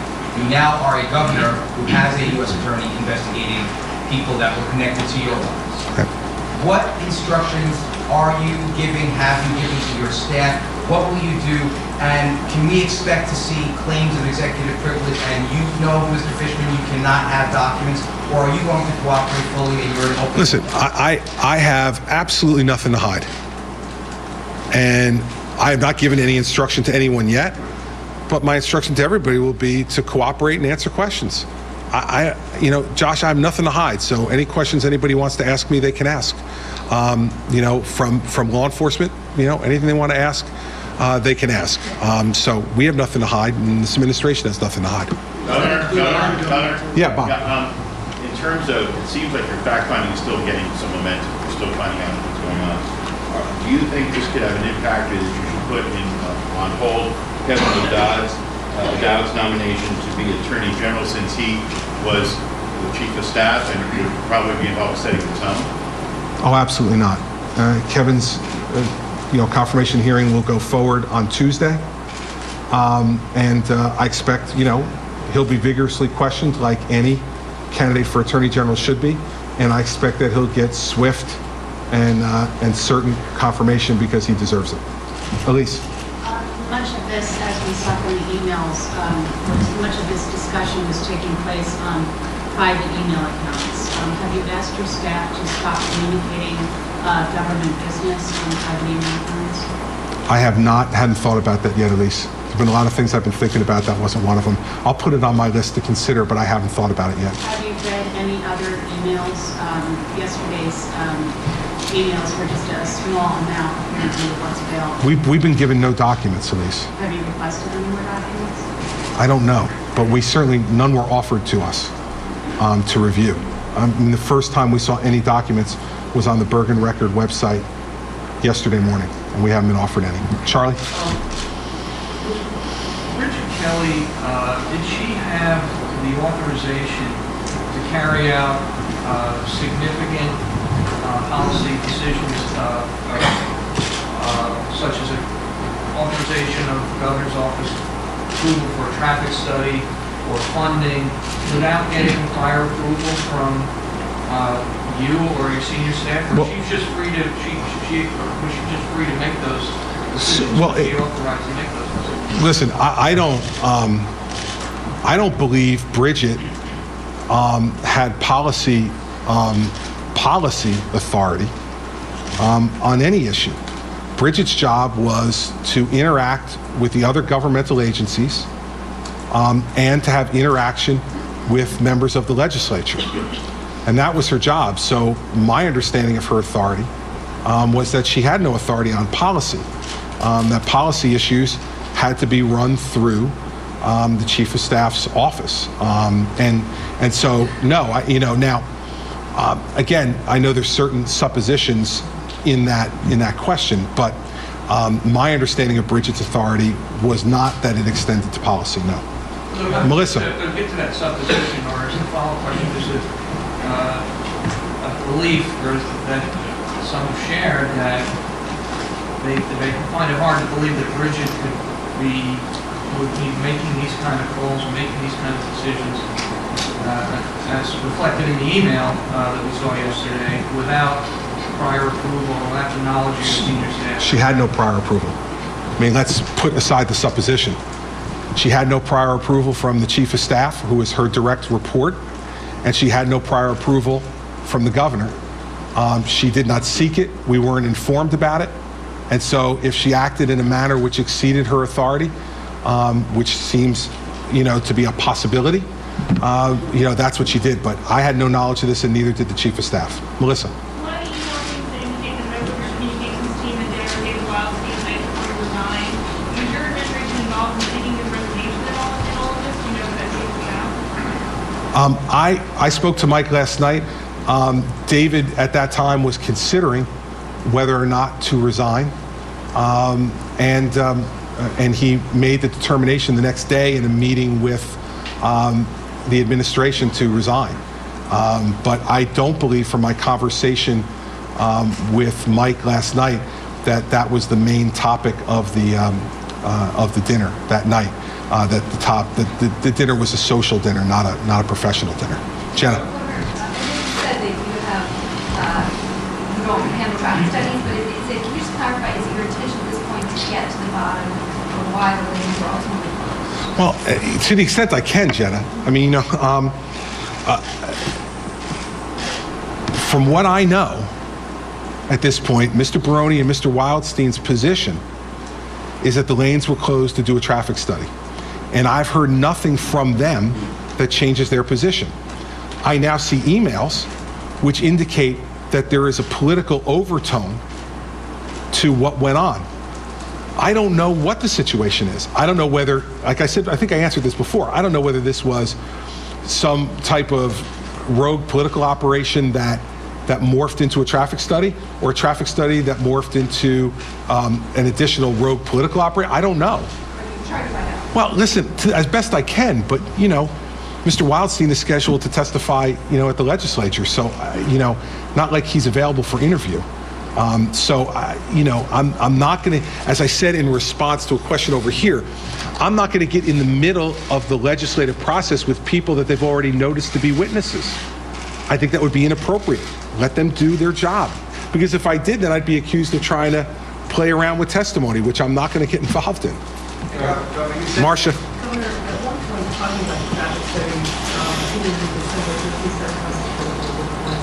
you questioned whether one town or you needed to have 3 lanes going into the George Washington Bridge. Do you still think that traffic study should be done? Listen, you think I'm suggesting any traffic studies anytime soon? You're going to be kidding me. I don't want a traffic study in front of my house, Marcia. I think I'm out of the traffic study business for certain. Never really in it, and definitely don't want to be in it. Here's what we should do as a policy going forward. That should be left to the professional staff at the Port Authority, and let the professional engineers and those folks deal with whether those things should be done or not done. I'm pretty confident in saying that that is the current position of this administration. Luke. Moving forward, Speaker-elect Prieto indicated yesterday that the Assembly's investigation of this will continue. Do you believe that he and Assemblyman Kornacki and the folks in the legislature right to should continue to look into this type of thing, or do you believe that they are looking to, along with looking at score political points against you? Listen, I think they have every right to do what they're doing given what was revealed yesterday. And so, you know, I'm certainly not going to question that in terms of their right to conduct an investigation. I think given what was revealed yesterday, I was shocked by it. I assume they were too. And I have a good relationship with the incoming speaker, and I'll work with him in every way that I possibly can to make sure that we put this matter to rest. So I certainly am not going to question their right or their ability to do that. No. John? Governor, you said you didn't seek the mayor's endorsement. You have no recollection of that. I'm just wondering, in the course of the campaign, when you have these meetings where you were actively seeking the support of many Democrats in this state, when you have these meetings and they say, you know, Governor, here's the latest polling, here's the new ad, here's the update on a Democratic outreach. Did anyone say to you, well, the mayor for meetings going with your opponent? He never met, his name was never mentioned to me. His position was never mentioned to me. When I say, John, he was not on my radar screen, that means he was not on my radar screen. I never had Bill Stepien or anybody else connected with the campaign even mention to me that, like, even an update, like, hey, we've had 2 meetings with the mayor, we think things are going well, or we think things are going poorly. I'd get those kind of updates. I never heard the Fort Lee mayor's name, Mark Sokolich, his name, until all this stuff happened. And so he was not on my radar screen at all. Plenty of other mayors were. And a number of them wound up endorsing us, and a number of them I wound up having meetings with, like you're referencing. Mayor Sokolich, not only did I never have a meeting with him, he was never mentioned to me. That's why, you know, you go back to the question over here about, you know, making a joke about this. That's part of the reason I felt comfortable doing it. Like, this can't have anything to do with politics. I don't even know this guy. How could it be that someone would be doing something like this against a mayor that I never had any conversations with, nor any sense that we were even seeking his endorsement? And so, you know, that's why this is such, that's part of the reason this is such a mystery to me, John, and why I'm so upset about it. That's what I'm trying to get at. If somebody said screw him or to hell with him, I would have said, who's he? I would have said, who's he? If somebody would have said something like that to me, I went, who's he and what did he do? I mean, I don't know this guy. Like I said, I may have met him in a greeting line or in a big Bergen County event or at a town hall meeting or something. But I'm telling you, like until yesterday, when I saw his picture on TV, if he walked in the room, I wouldn't have been able to pick him out. So that's not to diminish him in any way. It's just that in this context, this is not a guy who was on my radar screen in any way, nor was his name ever brought up to me by Bill Stepien until after the story started to appear about the Fort Lee traffic problem. And that's the first time that I heard about Mayor Sokolich. And so that's why, John, it's such a mystery to me. And sure, of course I was, Kelly, but you know what? He wasn't one of them. He wasn't one of them. I mean, I'm happy to admit that I was trying to run up the score. Absolutely. That's what you do in a political campaign. Try to get as many supporters, endorsers that turn into voters. That's part of your job. His individual name may not have mattered. He did represent something you were trying to get. Of course, but I had to go get it.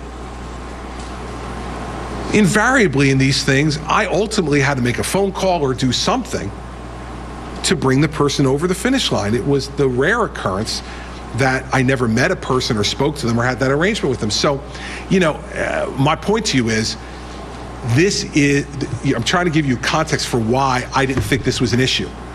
Because I know the campaign that we ran. I know who I was pursuing as endorsers. I know who was close and we didn't get. I know who was never close or we were trying to get. And I know the people we got. This guy never was on my radar screen. And I think he confirmed that last night by saying he doesn't have any recollection of being even asked for the endorsement. And that's why I don't get this. But it is what it is. And I'm responsible for it. Regardless of all that, John, I'm responsible for it. It happened on my watch. And you can't just say, well, listen, I didn't know about it, so it's not my problem. Go talk to somebody else. The buck stops at my desk. And so I have to act. And I've acted as quickly as I could responsibly. I found out about this at 10 minutes to 9 yesterday morning.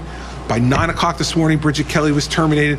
By 7 p.m. last night, Bill Stepien was told to leave the organization and leave the RGA. So I think that's pretty swift action, given that I really yesterday was blindsided by this. I'm not happy I was blindsided. I'm not proud I was blindsided. As I said when I came up here, I feel humiliated by this. I'm a person who cares deeply about doing my job well. I work extraordinarily hard at it. That's what I should do. I've taken an oath to that effect. But I am humiliated by the fact that I did not know this and that I was deceived. And that's an awful way to feel. Mr. Governor? Yeah. One person who very much was on your radar, Senator Buono. And we talked to her yesterday. Some of the emails, she was not happy. They seemed very cynical. And they said, one of the texts said, don't worry, they're Buono's children. Buono supporters' children, yeah. Yeah, so sort of two questions. Her Justice Department investigation, but also, it raises serious questions about kids getting to school, about EMS response. Could I just get your thoughts, please, on how serious this was to snarl the traffic? Wasn't good. No. I mean, I think that's why I'm here apologizing. It was an awful, callous, indifferent thing to do. And if it was part of a traffic study, that's one thing. Once it has political overtones, that's an entirely different matter. And that's why I am upset about this. And that's why I apologize to the people of New Jersey today, and why I apologize specifically to the people of Fort Lee who were inconvenienced over those 4 days. It's not right. And that's why I'm here apologizing. What? I have no idea. And again, I will respond to those questions as I always have. As a former U.S. attorney, when I was U.S. attorney, I hated when politicians stood behind podiums and told the Department of Justice what to do. And I am not going to do that after complaining to my colleagues about it for 7 years when politicians would do it. Now that I'm one of those, I'm not going to do that. Yes, sir. Governor, you just said in an earlier line, I have nothing to hide. And then you repeated it. I have nothing to hide. Right. In your long public career, the U.S. Attorney's Office, first term as governor, second term now, could you ever imagine you stand in front of this many cameras and this many reporters and have to say, I have nothing to hide? No. Yet you've had to. Yes. That was a searing bit of commentary, wasn't it? Brian. Governor, obviously this has been a traumatic experience. You said you got very little, if any, sleep whatsoever last night. Did you ever, for even a brief moment, entertain the idea that perhaps you should resign? Oh, God, no. No. Brian. I mean, listen, I know you're asking. I am. I heard Henley's over here, I'm back. That's a crazy question, man. I mean, I'm telling you, I had nothing to do with this. And so, no, I never gave any thought to doing that at all, nor would I. What was I thinking about last night when I couldn't go to sleep? How did this happen? That's what I was thinking about. When you're responsible, and I spent a lot of time keeping Mary Pat up last night, talking me through it. It's when it's great to have a really, supportive spouse. She's willing to do 4 hours too. But that's what I was thinking. How did it happen? And why do people do this? I just don't get it. You work really hard, Brian. I work hard at this job. And it's incredibly disappointing to have people let you down this way. I'm incredibly loyal to my people. And I expect in return their honesty and their candor and their loyalty. And I didn't get it. And it's a hard thing after you work as hard as I do with them at it. But here's the thing. This is my job. And there are going to be mistakes and there are going to be disappointments. I don't think there's a perfect government anywhere in the country, and I certainly never claim to have one. I claim to have the best government I can possibly make. And sometimes there are going to be mistakes. And when there are, I have to own up to them and take responsibility and act.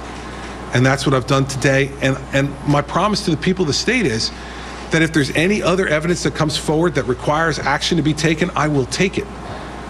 No matter how much it hurts me personally or dismays me, because this is the job I asked for, and I got to do it. Yes, Luke? There were some folks that raised an eyebrow regarding the timing of Mr. Buono's resignation.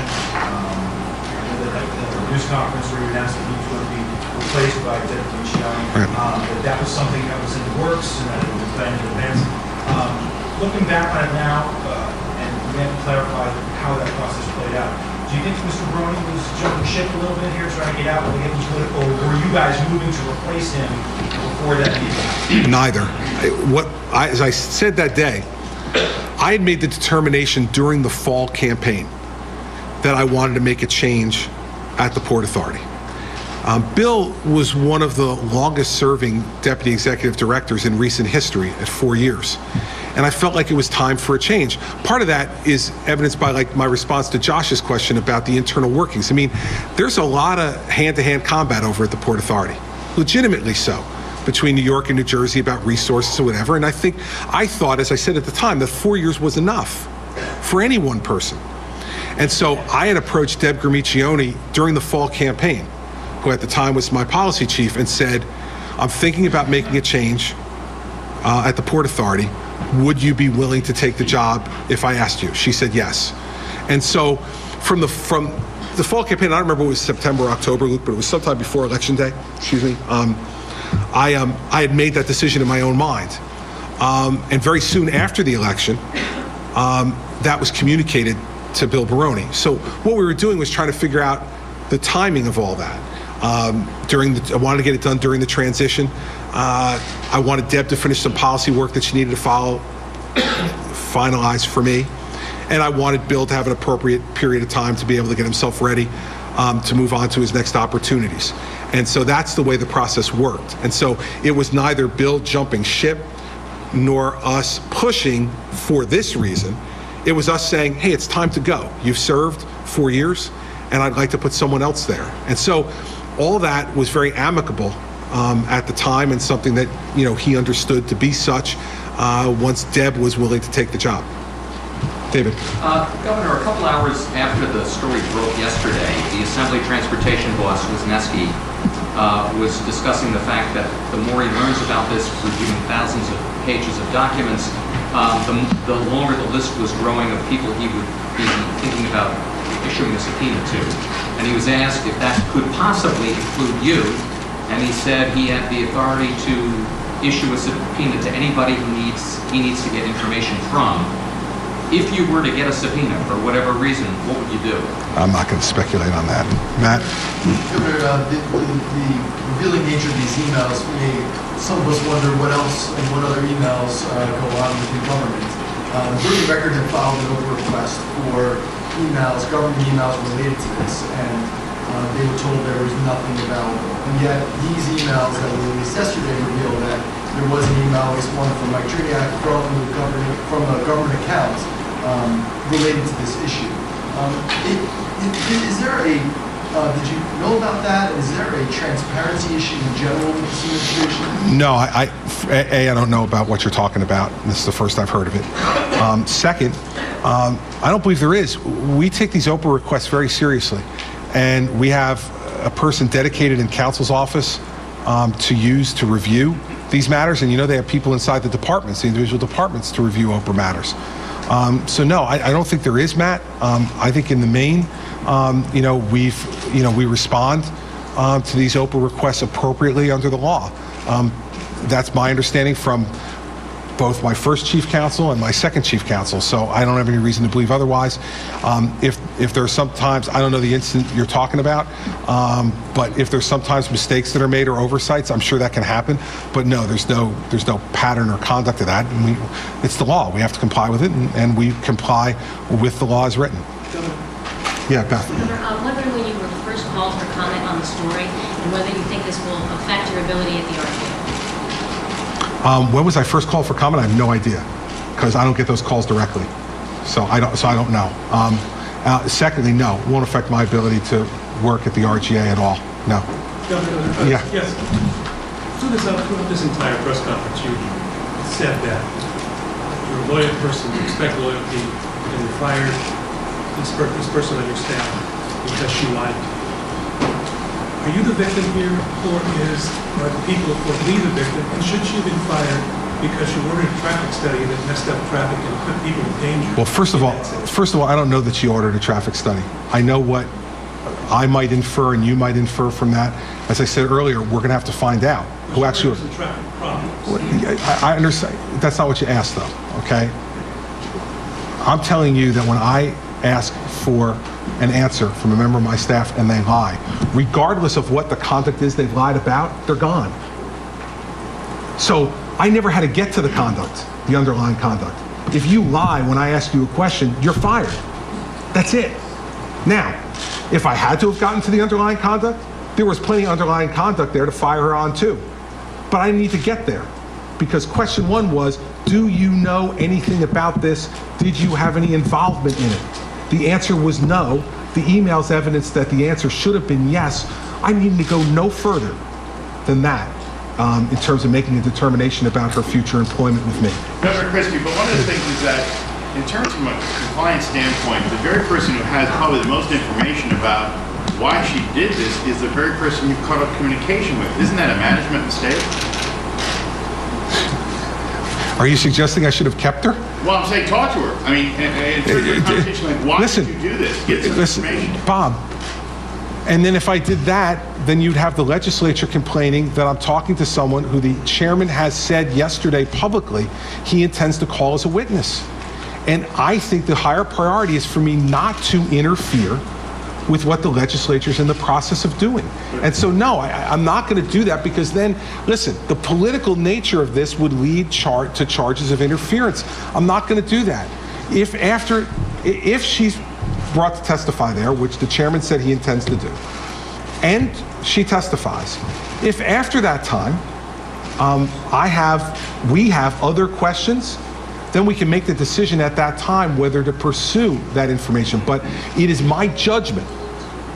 You can disagree with it, But it's my judgment that for me to get involved with someone who the chairman has said he's going to call as a witness, between the time I discovered this and the time that she may testify, would be not the right thing for me to do. Tampering with the witness now. Well, I certainly wouldn't tamper with the witness, but I could be accused of tampering with the witness. Exactly, but isn't there something though about a point at what point does political misconduct cross into criminality? I don't know, Bob.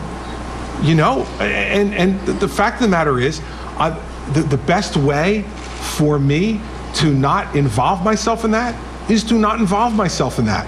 And I'm just trying to be a safe and careful steward of the public trust.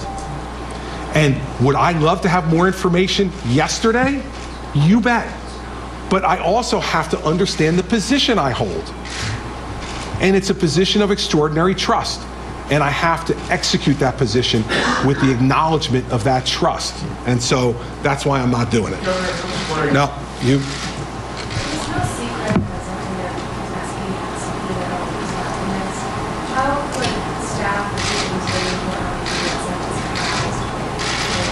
really work on I didn't quite understand your question. Could you repeat it? And I had trouble hearing you too. It wasn't a surprise. I mean, It wasn't a surprise that he was subpoenaing it. I didn't get the last part.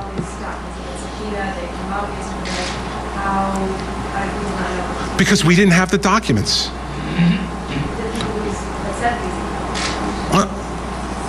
We asked Bridget Kelly, she told us she didn't have any.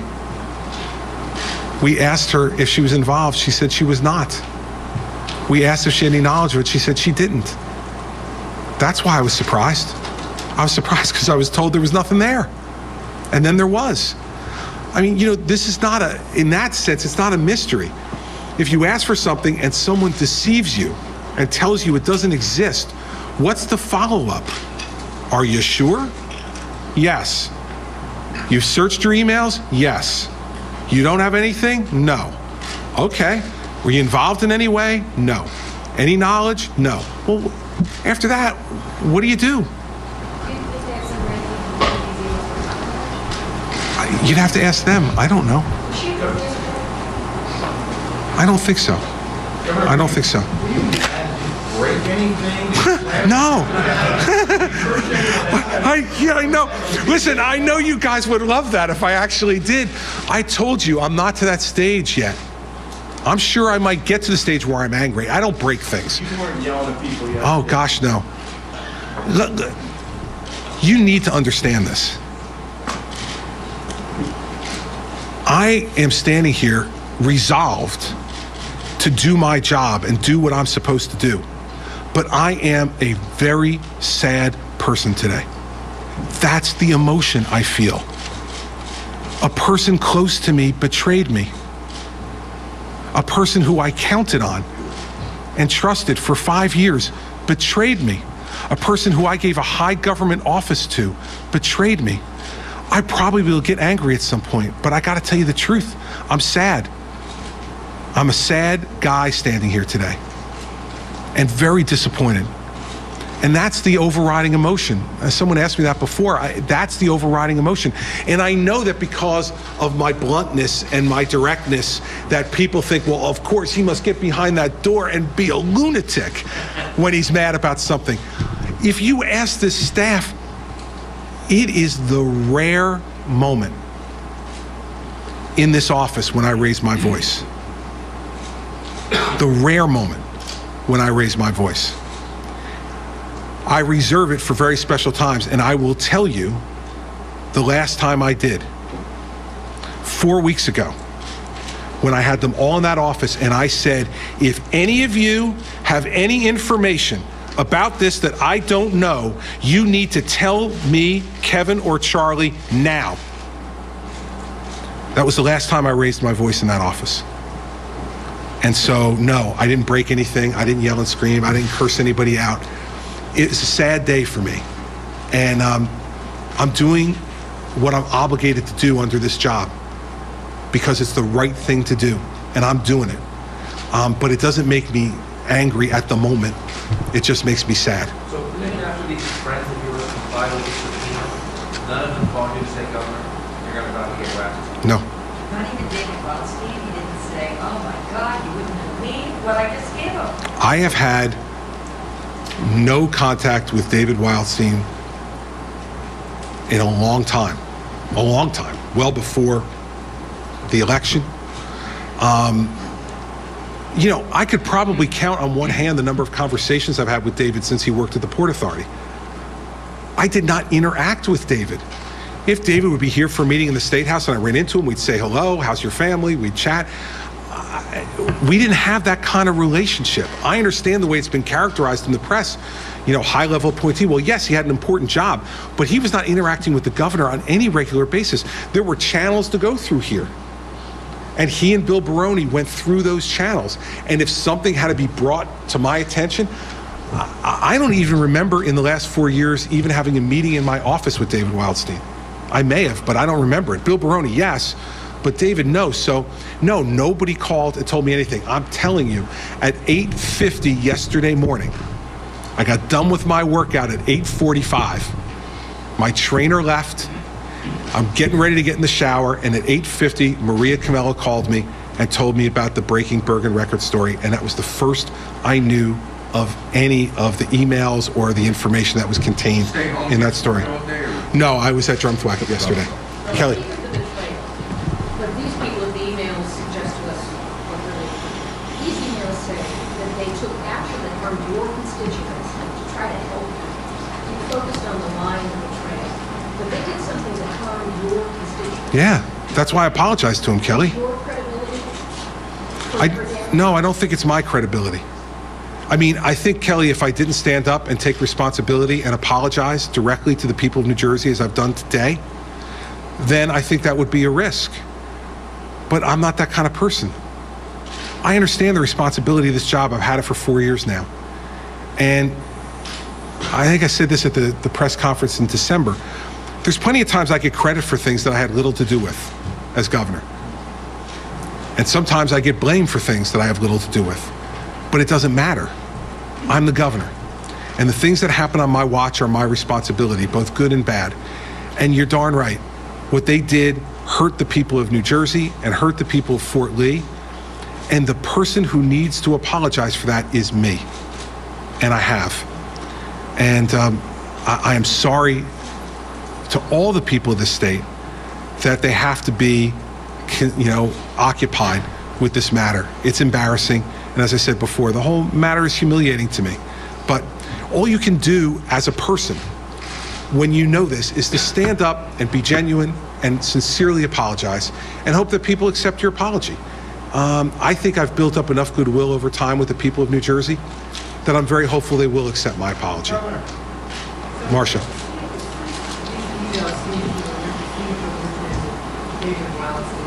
Is it possible that there could be other emails that Richard Kelly may have sent about this issue to other people, either in the Port Authority, in your administration, that you don't know about at this time? And are you going to make an effort to look at computers and Blackberries and things like that in your office to see if these things are... I certainly, first of all, the answer as of right now is I don't know. It is certainly something that I've talked to staff about looking at. But, you know, again, Marcia, we found out about this 24 hours ago. So, you know, things will take some time. I certainly have spoken to people, and in the interviews I conducted yesterday, I asked them specifically, you know, to check their emails and to let me know if there's anything that touches upon this. And we'll interview also folks who have, who worked for Bridget, to see if there's anything that they know and can shed light on. So we're in the process of doing that, but that's, you know, going to be time consuming. We want to do it carefully. And I just began that process yesterday, and I'll work with my new chief counsel to get that stuff done so we can uncover whatever information we need to. But wherever the information comes from, you know, we'll take it into account, and if action is required, I'll take action. Terry. Governor, one of the things you've done as a speaker office is try to create an environment or this impression that you're not sort of the politics as usual in New Jersey. And a lot of your opponents will use this as an example, sort of point fingers and say, see, you got you. You know, it's always the same. Is there any level of political retribution that is acceptable and you wouldn't accept? You know, listen, political retribution? No, Terry. Political fighting? Sure. And people go back and forth all the time. And you've seen that in this building, no matter what administration was here. But the way we're different is we can fight, but then we get into a room, and more times than not, we're able to reach common ground with the other side to be able to move progress forward. I mean, the DREAM Act signing a few weeks ago is a perfect example of that. There was a lot of fighting about that, and a lot of kind of hysteria in the media about who's saying what about whom, and what's all this mean, and the anger and the back and forth between me and the Senate president and others who were supporters. You know, part of that is, you know, what you should be doing to engage in political debate and to try to persuade folks to your particular point of view. And then ultimately, though, what makes us different, and the thing that I was talking about, not as politics as usual, is that this is an administration that has never shut down government over a budget dispute.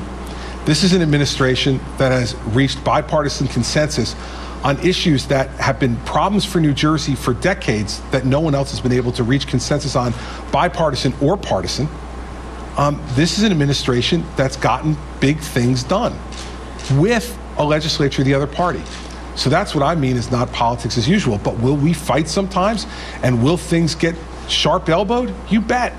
It goes both ways. But, you know, retribution as a word, no. Governor, there have been other examples of allegations of improper political behavior by state government. I'm thinking particularly about the Huntington County Sheriff, whose case was taken from the county prosecutor and taken to the scene. Knowing what you know now about, you know, your staffer lying to you, are you going to go back and look at some of those other situations No. and see what can be found? No, because that was a situation which was handled by the Attorney General at the time, and now Judge Paula Dow. And I have complete, utter confidence in Paula and her ability to make those decisions. I was not involved in that decision, nor was anybody in this building, because we don't get involved in law enforcement issues. And so, no, there's no reason for me to go back and look at that. David? Governor, your State of the State address is coming up. Yep. Is this whole issue going to affect that at all? And if so, you know, will there be overtones, or will you approach it in any kind of a different way? No. No. I won't. State of the State address. And listen, this is one issue that we have to deal with. It's an important issue. But it cannot be the only issue, because, you know, we have things to do in this state, important things to do for the people of the state. So I'm going to keep working, and I'll work some on this, and I'll work on other things as well. But it was very important today, within 24 hours of these revelations, for me to take action and to apologize to the people of the state and the people of Fort Lee, and that's, you know, exactly what I'm doing. Matt? It was just reported that the Fort Lee mayor says a visit today from you would be premature and disruptive and should be postponed. Did he know you were planning on coming today, or you were going to call him after this? I was going to call him after this. If he won't see you, then... Well, if he won't see me, I'll go see other people in Fort Lee. I mean, I wish he would see me, but if I'm certainly not going to barge into his office. If he doesn't want to see me, then I'll go someplace else in Fort Lee and talk to people in Fort Lee. I wish the mayor would reconsider, because I come up to genuinely apologize to him for the conduct of people who were in my employ. But if he doesn't want a meeting, I don't know what he means, how a meeting between he and I could be what were the words? Premature and disruptive. Maybe it's a traffic concern. Premature and disruptive. I don't know how a meeting between two elected officials could be premature and disruptive, but if he doesn't want to meet with me, that's his choice. You know, I'll meet with other people in Fort Lee then. Governor, I want to ask you, though, you said the buck stops here kind of multiple ways. Yeah. The mayor did say at one point that there was some significant overtime involved for first responders in terms of police. Is that something that you would consider to make maybe out of the campaign fund to reimburse, since it was... Well, I don't know why it would be the campaign fund, and I have no knowledge of that, and we would consider that in the normal course of business with Fort Lee, and certainly not something that, you know, I'm prepared to talk about now. Yeah. Can you explain why when Pat Foy's email was first published, and I think you said that's when you first found out there was anything going on in the traffic in Fort Lee? No, I think it wasn't when Pat Foy's email was published. I think there was an earlier story than that. But the Warrior column in the record, maybe? I don't remember exactly. It was about the traffic, though. Something about the traffic, yeah. And why why didn't you respond then, especially after the FOIA email came out, all of this stuff about emergency services? We did. We did. And we were told it was a traffic study. No, but they tell you it's a traffic study, but the mayor is saying the ambulances can't get there. And we were told that they did a traffic study where they did not want the normal flow of traffic to be interrupted so that the traffic study would be a valid one. That's what we were told. And so we did respond. We asked, and that's how we responded. You know, and again, I'm not somebody who's going to be, you know, getting into the details of a traffic study and whether one is done appropriately or inappropriately, certainly at that time. And I can tell you that at that first moment, that's when I became aware that there was some issue. But I didn't even at that point delve into it. It was not something that I was personally delving into. So, Brian? We just got this from NBC Hot File about the mayor Sokolich saying that he appreciates your comments very much. He thinks the visit today might be premature, going to disrupt our kids. I would rather he not waste the gas, or if he does come, we will be a welcoming community. We would just ask him to delay his visit. Any particular reaction? Listen, my intention was, when I got out of here, was to call the mayor. And so I will call the mayor, and we'll see. In any event, you know, I'm going to go up to Fort Lee today, because I think it's important for me to do that. Now, if the mayor doesn't want me to meet with him, that's certainly his choice. He said he meant no disrespect. I'm sure. Listen, I'm sure he. Listen, I don't know him. Okay, so I can't be offended, and I'm not offended. If he wants to meet with me today, I'm happy to meet with him. If he doesn't want to meet with me today, I'm still going to go up to Fort Lee today, because I think it's important for me to be on the ground there today and to apologize to folks. And so I'm going to do that. If he wants to be part of that, he's more than welcome to be, and also to meet with me privately. If he doesn't, that's his choice too. He's got independent will. That's his call. So I want to thank you all for coming today, and for your questions. And I will see all of you, if not before, on Tuesday for the State of the State address. Thank you all very much. Okay, I'm Joy Reid in for Alex Wagner. That was New Jersey Governor Chris Christie at a lengthy press conference talking about the scandal surrounding closures on the George Washington Bridge and allegations of political retribution carried out by members of his staff. And here with me is the host of MSNBC's Up with Steve Kornacki. And Steve, you've been sitting with me watching this very long press conference. Your quick reaction. Yeah, I mean, look, good theater. At least at the beginning, you can question whether he did himself any good by going on for about an hour 45 there. He's put himself in a situation here where, he's made sort of absolutely clear that he thinks he was lied to by the people around him. He had absolutely no knowledge of this. He's still not sure if this was a traffic study, anything like that.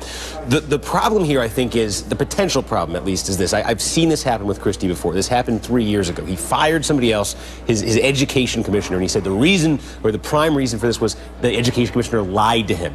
And Chris Christie seemed to adamantly believe this. About a week later, the education commissioner came out with emails, with documents that said, Chris Christie knew all about, this issue. So he's now said, look, Bridget Kelly lied to me. Bridget Kelly's out of my administration. I haven't talked to her. He's insinuating, if not that Bill Stepien, his former campaign manager, and very, very close political ally, lied to him, at least that he's basically cut off his political career in New Jersey now, and you still have the open question of David Wildstein and Bill Baroni. So what's going to play out there? So there's the potential, if any of these four and anybody else who gets caught up in this has any kind of documentation that could show Chris Christie had any kind of knowledge of this, he's really screwed. And we were talking, as Chris Christie was going on, about something very important in terms of the timing of when these revelations came out and how this coming out at this time sort of played into this whole thing. The legislature had a timeline.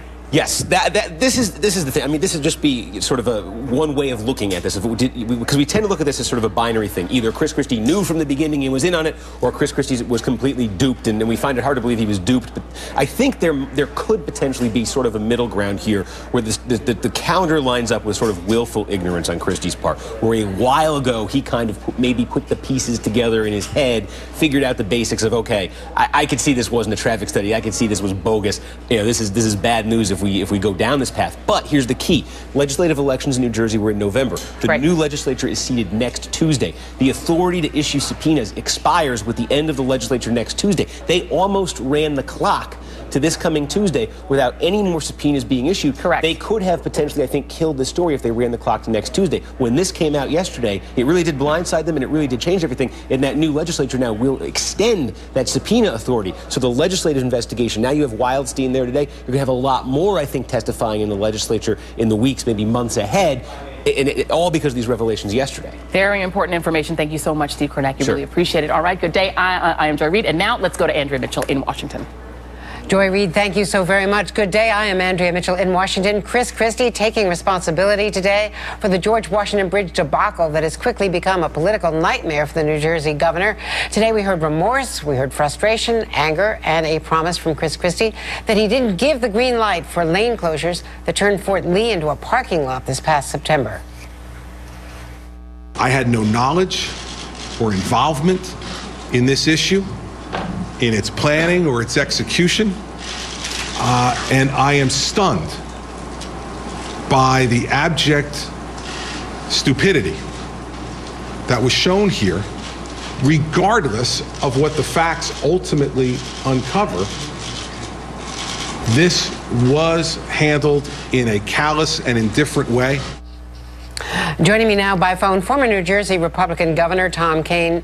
Governor, thank you very much for being with us. This was a stunning, almost 2-hour apology from Chris Christie, who is really one of your proteges early on, at least in politics. He had, in fact, worked as a young volunteer for you. Tell me about New Jersey politics and what this says about Chris Christie and his future. Well, I think one thing it says about him is he handled himself, I thought, extraordinarily well in a very difficult situation. He took on every question that the press had for a conference that lasted, I guess, almost 2 hours. This is a bizarre situation.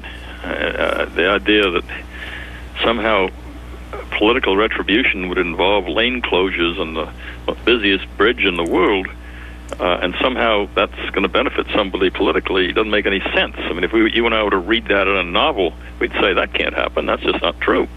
So I suspect this will play out again over the next 3 or 4 weeks. There'll be or more. There'll be legislative hearings, maybe other investigations, but I don't think we've heard the last of this.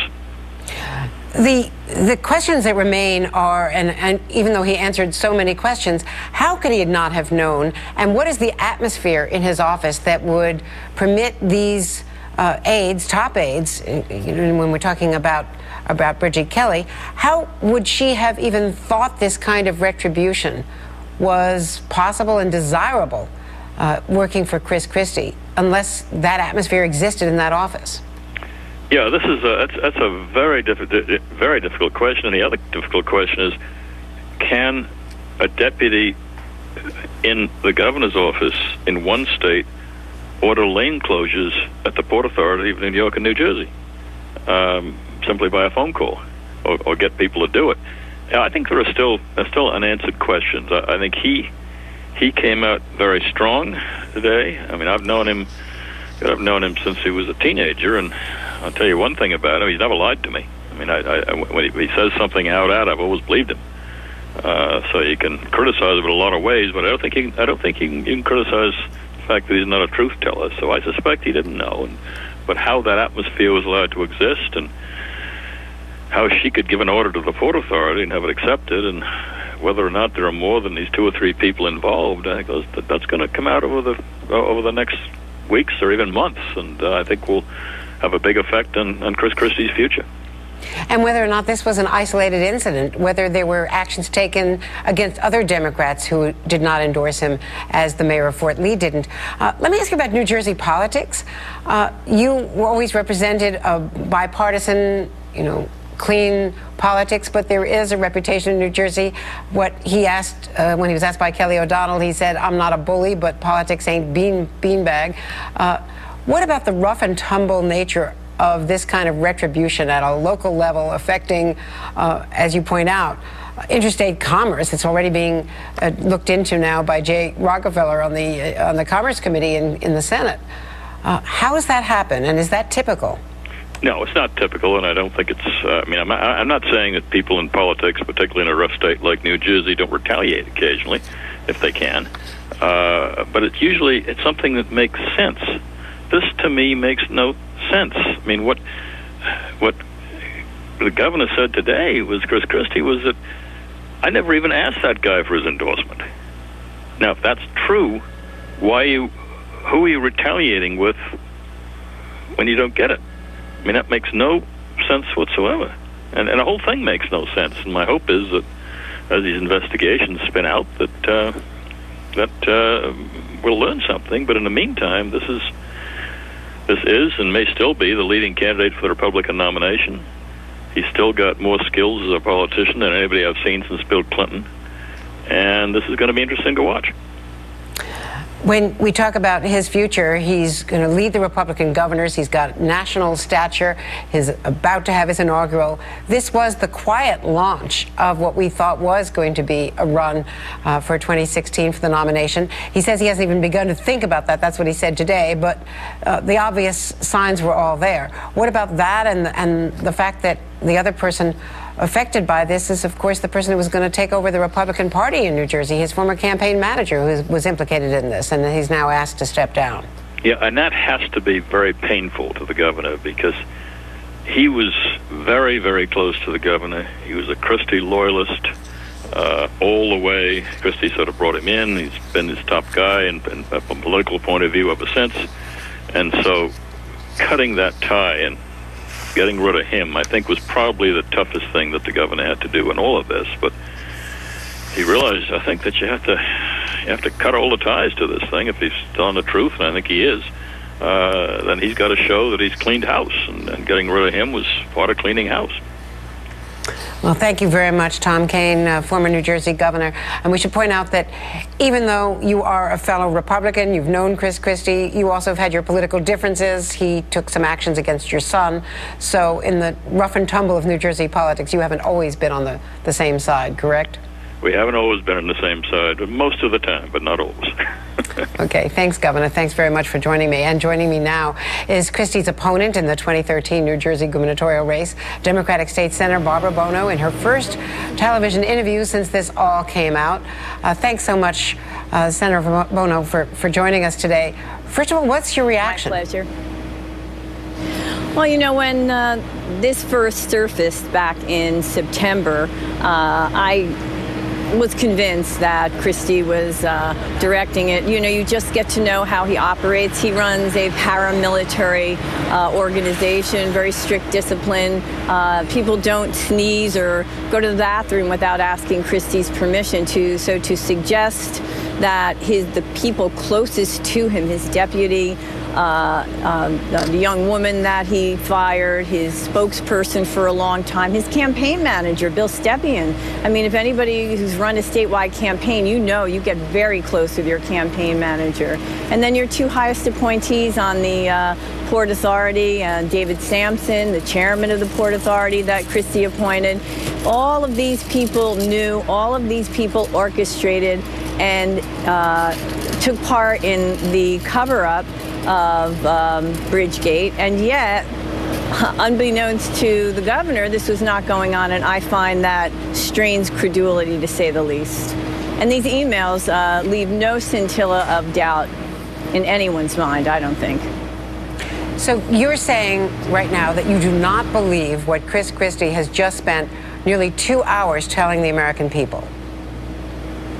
I haven't heard what he said. I really didn't listen to it. What I will tell you is that I don't see Chris Christie as a victim, and that all of these, the people around him, the people in, he said that, look, let's look at the lies that have been told already. Initially, they said that this traffic stoppage was due to a traffic study. Well, we know that's a phantom traffic study, and that was a lie. Two of Mr. Christie's appointees held that up as the reason for the traffic stoppage. Then The governor was asked, and he said that none. He had asked his closest appointees in his administration whether or not they had any knowledge or were involved in this fiasco, and they said no. Well, now we know from looking at the emails, because of the hard work of a reporter that was unrelenting in seeking out open public records documentation, only then did it become apparent that, in fact,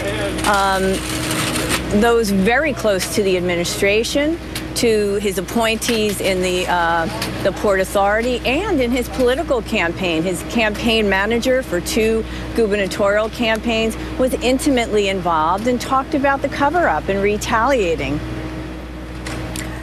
Senator Buono, let me read to you the text that reference you and your voters, because after the lane closures and after those horrible traffic jams and kids were being late for school, one of the unidentified persons texted, "Is it wrong that I am smiling?" No, another unidentified person replied. "I feel badly about the kids, I guess," the first person wrote. "They are the children of Buono voters," responded the second person, referring, of course, to you, the then Democratic opponent. How did you react to that? Well, I have to tell you, I was shocked. You know, even though I knew that there was this web of, you know, underhanded subterfuge and political payback that would lead ultimately to Chris Christie, the tone and the tenor of these emails shocked the conscience, not just as a mother hearing this woman say that, oh, you know, it doesn't matter, these children don't matter because they're going to vote for Christie's opponent, but as a public official, I've been in public life for 20 years, and I have worked very, very, very hard every day to gain the public's trust that I'm there to do the right thing and to protect their interests. What this indicates is a shattering of that trust. And you know, it really is a bigger issue. Of course, it's an issue, a bridge closure, the public safety issues that arose out of it, the longer response time, the 91-year-old woman that died when the response time, although it wasn't established definitively, that's why she died. It certainly didn't help that the response time was longer. But what really bothers me is this abject, you know, just disregard and a callous disregard for how their actions would impact on the people of New Jersey, our vulnerable kids, are those who are physically compromised. It just is, it's more than just a bridge closure. It's about thwarting democracy. And I think the people of New Jersey and the people of the United States of America need to know what this governor knew and when he knew it. And there are enough questions that have been raised that certainly warrant a federal investigation to determine that. The governor says he's now going to Fort Lee. He wants to apologize, or he intended to apologize to Mayor Sokoloff, but the mayor says he does not want an apology. The governor said he's going to go anyway and apologize to the people of Fort Lee. What do you think about all of that? I have nothing to say about it. I mean, it's nice that he's apologizing, but the more important thing is that he needs to take responsibility, and he's doing anything but that. He needs to take responsibility that he runs this ship. He has a, you know, he runs a paramilitary type organization where Chris Christie knows everything that goes on, particularly at the higher echelons, particularly 5 weeks out before a campaign. He needs to take responsibility. He needs to answer questions under oath so that the people of New Jersey and the people of the United States of America can have a comfort level that this individual's character is not fatally flawed. And with all due respect, and I know you've been busy doing your job today, he did spend almost 2 hours saying, I take responsibility, I did not know, I was shocked. I learned about it when I finished with my trainer yesterday morning around 8:30. I had a sleepless night last night. I was getting to the bottom of it. I very quickly fired Bridget Kelly. This has been going on for no, he's known for 100 days, approximately 100 days since this surfaced in the beginning of September. And you're telling me that he didn't look into it until yesterday? I mean, if that's the case, and I'll take it at face value, then that says to me, that speaks to a a greater failure in leadership, that this governor knew this happened and let his inner staff, his inner sanctum, run amok. And the people of New Jersey be damned. And what impact do you think this will or should have on any presidential ambitions in running for the 2016 Republican nomination?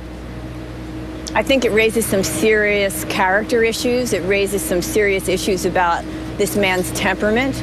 I mean, he aspires to run the largest armed forces in the world, and yet this raises serious questions about his ability to manage the largest bridge in the world. And so I think at the very least, look, if Chris Christie were U.S. Attorney now, he would, and we had a Democratic governor, and the same facts were presented, he would have already begun conducting a federal investigation, and that would have been merited.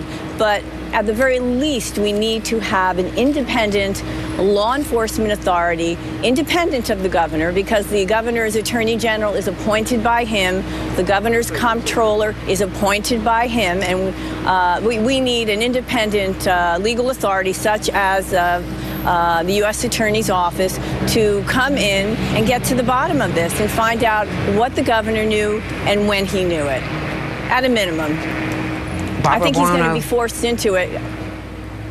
I didn't want to cut you off. I think he's got to be, he's got to be forced into it. Otherwise, people aren't going to have that comfort level that they need to place their faith and trust in him again. Well, we want to thank you very much, Senator. Thank you for being with us today as this continues to evolve. And we want to go now to the State Assembly's Transportation Committee, which is having an open hearing with David Wildstein about to testify, one of the key players in this. The right to refuse to answer questions to this committee is not permitted under those rules. I understand this committee's view of the rules and what the rules might say, but in my legal opinion, the federal and state constitutions trump the rules that the chair is making reference to. Okay. And that is the attorney for David Wildstein, who was the other person on those emails, a member of the Port Authority, and the person who wrote back to Bridget Kelly got it when she suggested the traffic jam in New Jersey, going back to the hearing. But threats have been made by different persons to the media in connection with the alleged lane closures of the George Washington Bridge. And if, for example, there were charges relating to his former employment and whether he was a public official at the time, the answer to the question that the chair just posed would be evidential and could be used by a prosecutor in his or her chain of proofs. Thank you. Well, I certainly disagree. Understood. We will continue with the question. The committee does have the right to find your client's failure to respond to validly asked questions to be in contempt of this committee's subpoena and to take a vote on that, and that matter may be referred to the appropriate law enforcement authorities. You understand that? That is understood, sir. Okay. And so what I would like to do is just continue with the questioning, and we will address your client's objections and failure to comply at the conclusion of those questions. That is acceptable. Thank you. Thank you very much. So, Mr. Wildstein, I would like to ask you questions about the documents you have submitted to this committee through your attorney. In particular, I would like to draw your attention to page 751 of the documents, and that may be tabbed, Mr. Zegas. I guess they are. Could you just give me a moment, please?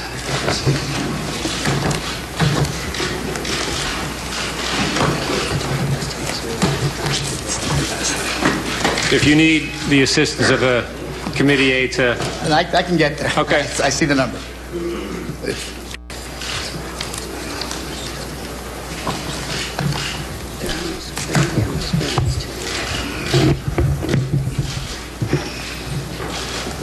We have the page in front of us, sir. All right, page 751 contains communications. My question is, does page 751 contained communications dated August 5th, 2013? On the advice of counsel, I again assert my right to remain silent. And that document refers to a meeting with Port Authority Chairman David Sampson, does it not? On the advice of counsel, I assert my right to remain silent. And that also refers to a meeting with the governor of the same date. Mr. Chairman, on the advice of counsel, I assert my right to remain silent. Okay. For the edification of the committee, and I certainly want to ask counsel, yes, sir, if it is your client's intention to assert that right on every single question. Yes, sir. All right, so I just want to be clear so that any question that I may ask or that any of the members of this committee may ask, it is your intention or your advice to your client to assert the right to not answer the question based on the Fifth Amendment. I anticipate that to be so in every instance. Okay. I don't want to belabor the point, but I do want to go through a couple of documents and just see where we stand on that issue. I understand fully. Okay. Am I correct in understanding that with regard to anything on page 751, you are not answering on the basis of your right under the Fifth Amendment? Yes. Yes. Okay. I then would like to draw your attention to the document at page 706.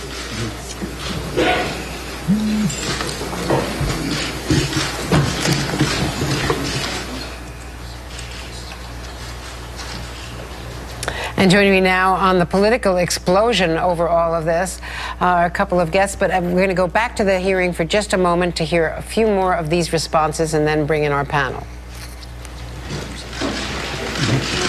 We have it in front of us, sir. Okay, this email communication, is it not? On the advice of counsel, I assert my right to remain silent, sir. Okay.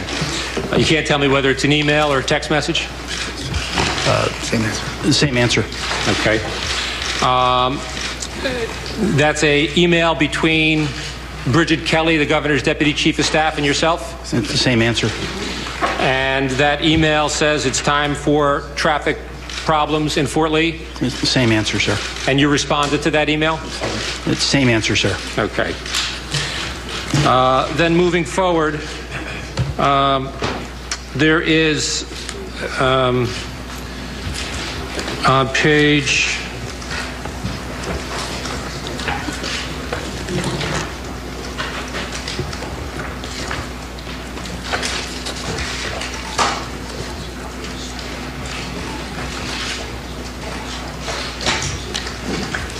page 753.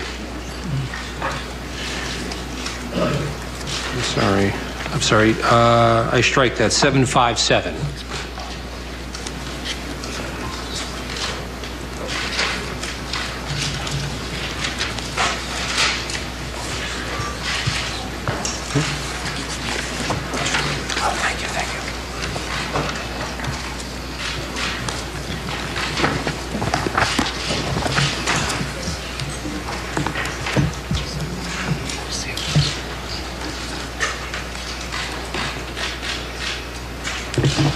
I'm not sure that one is marked, sir. 757? I have 751. It's a... it's followed by 774. Yeah. Mr. Buono is going to come down and thank you. Help you locate that document. I appreciate that. Apologize for the inconvenience. No problem.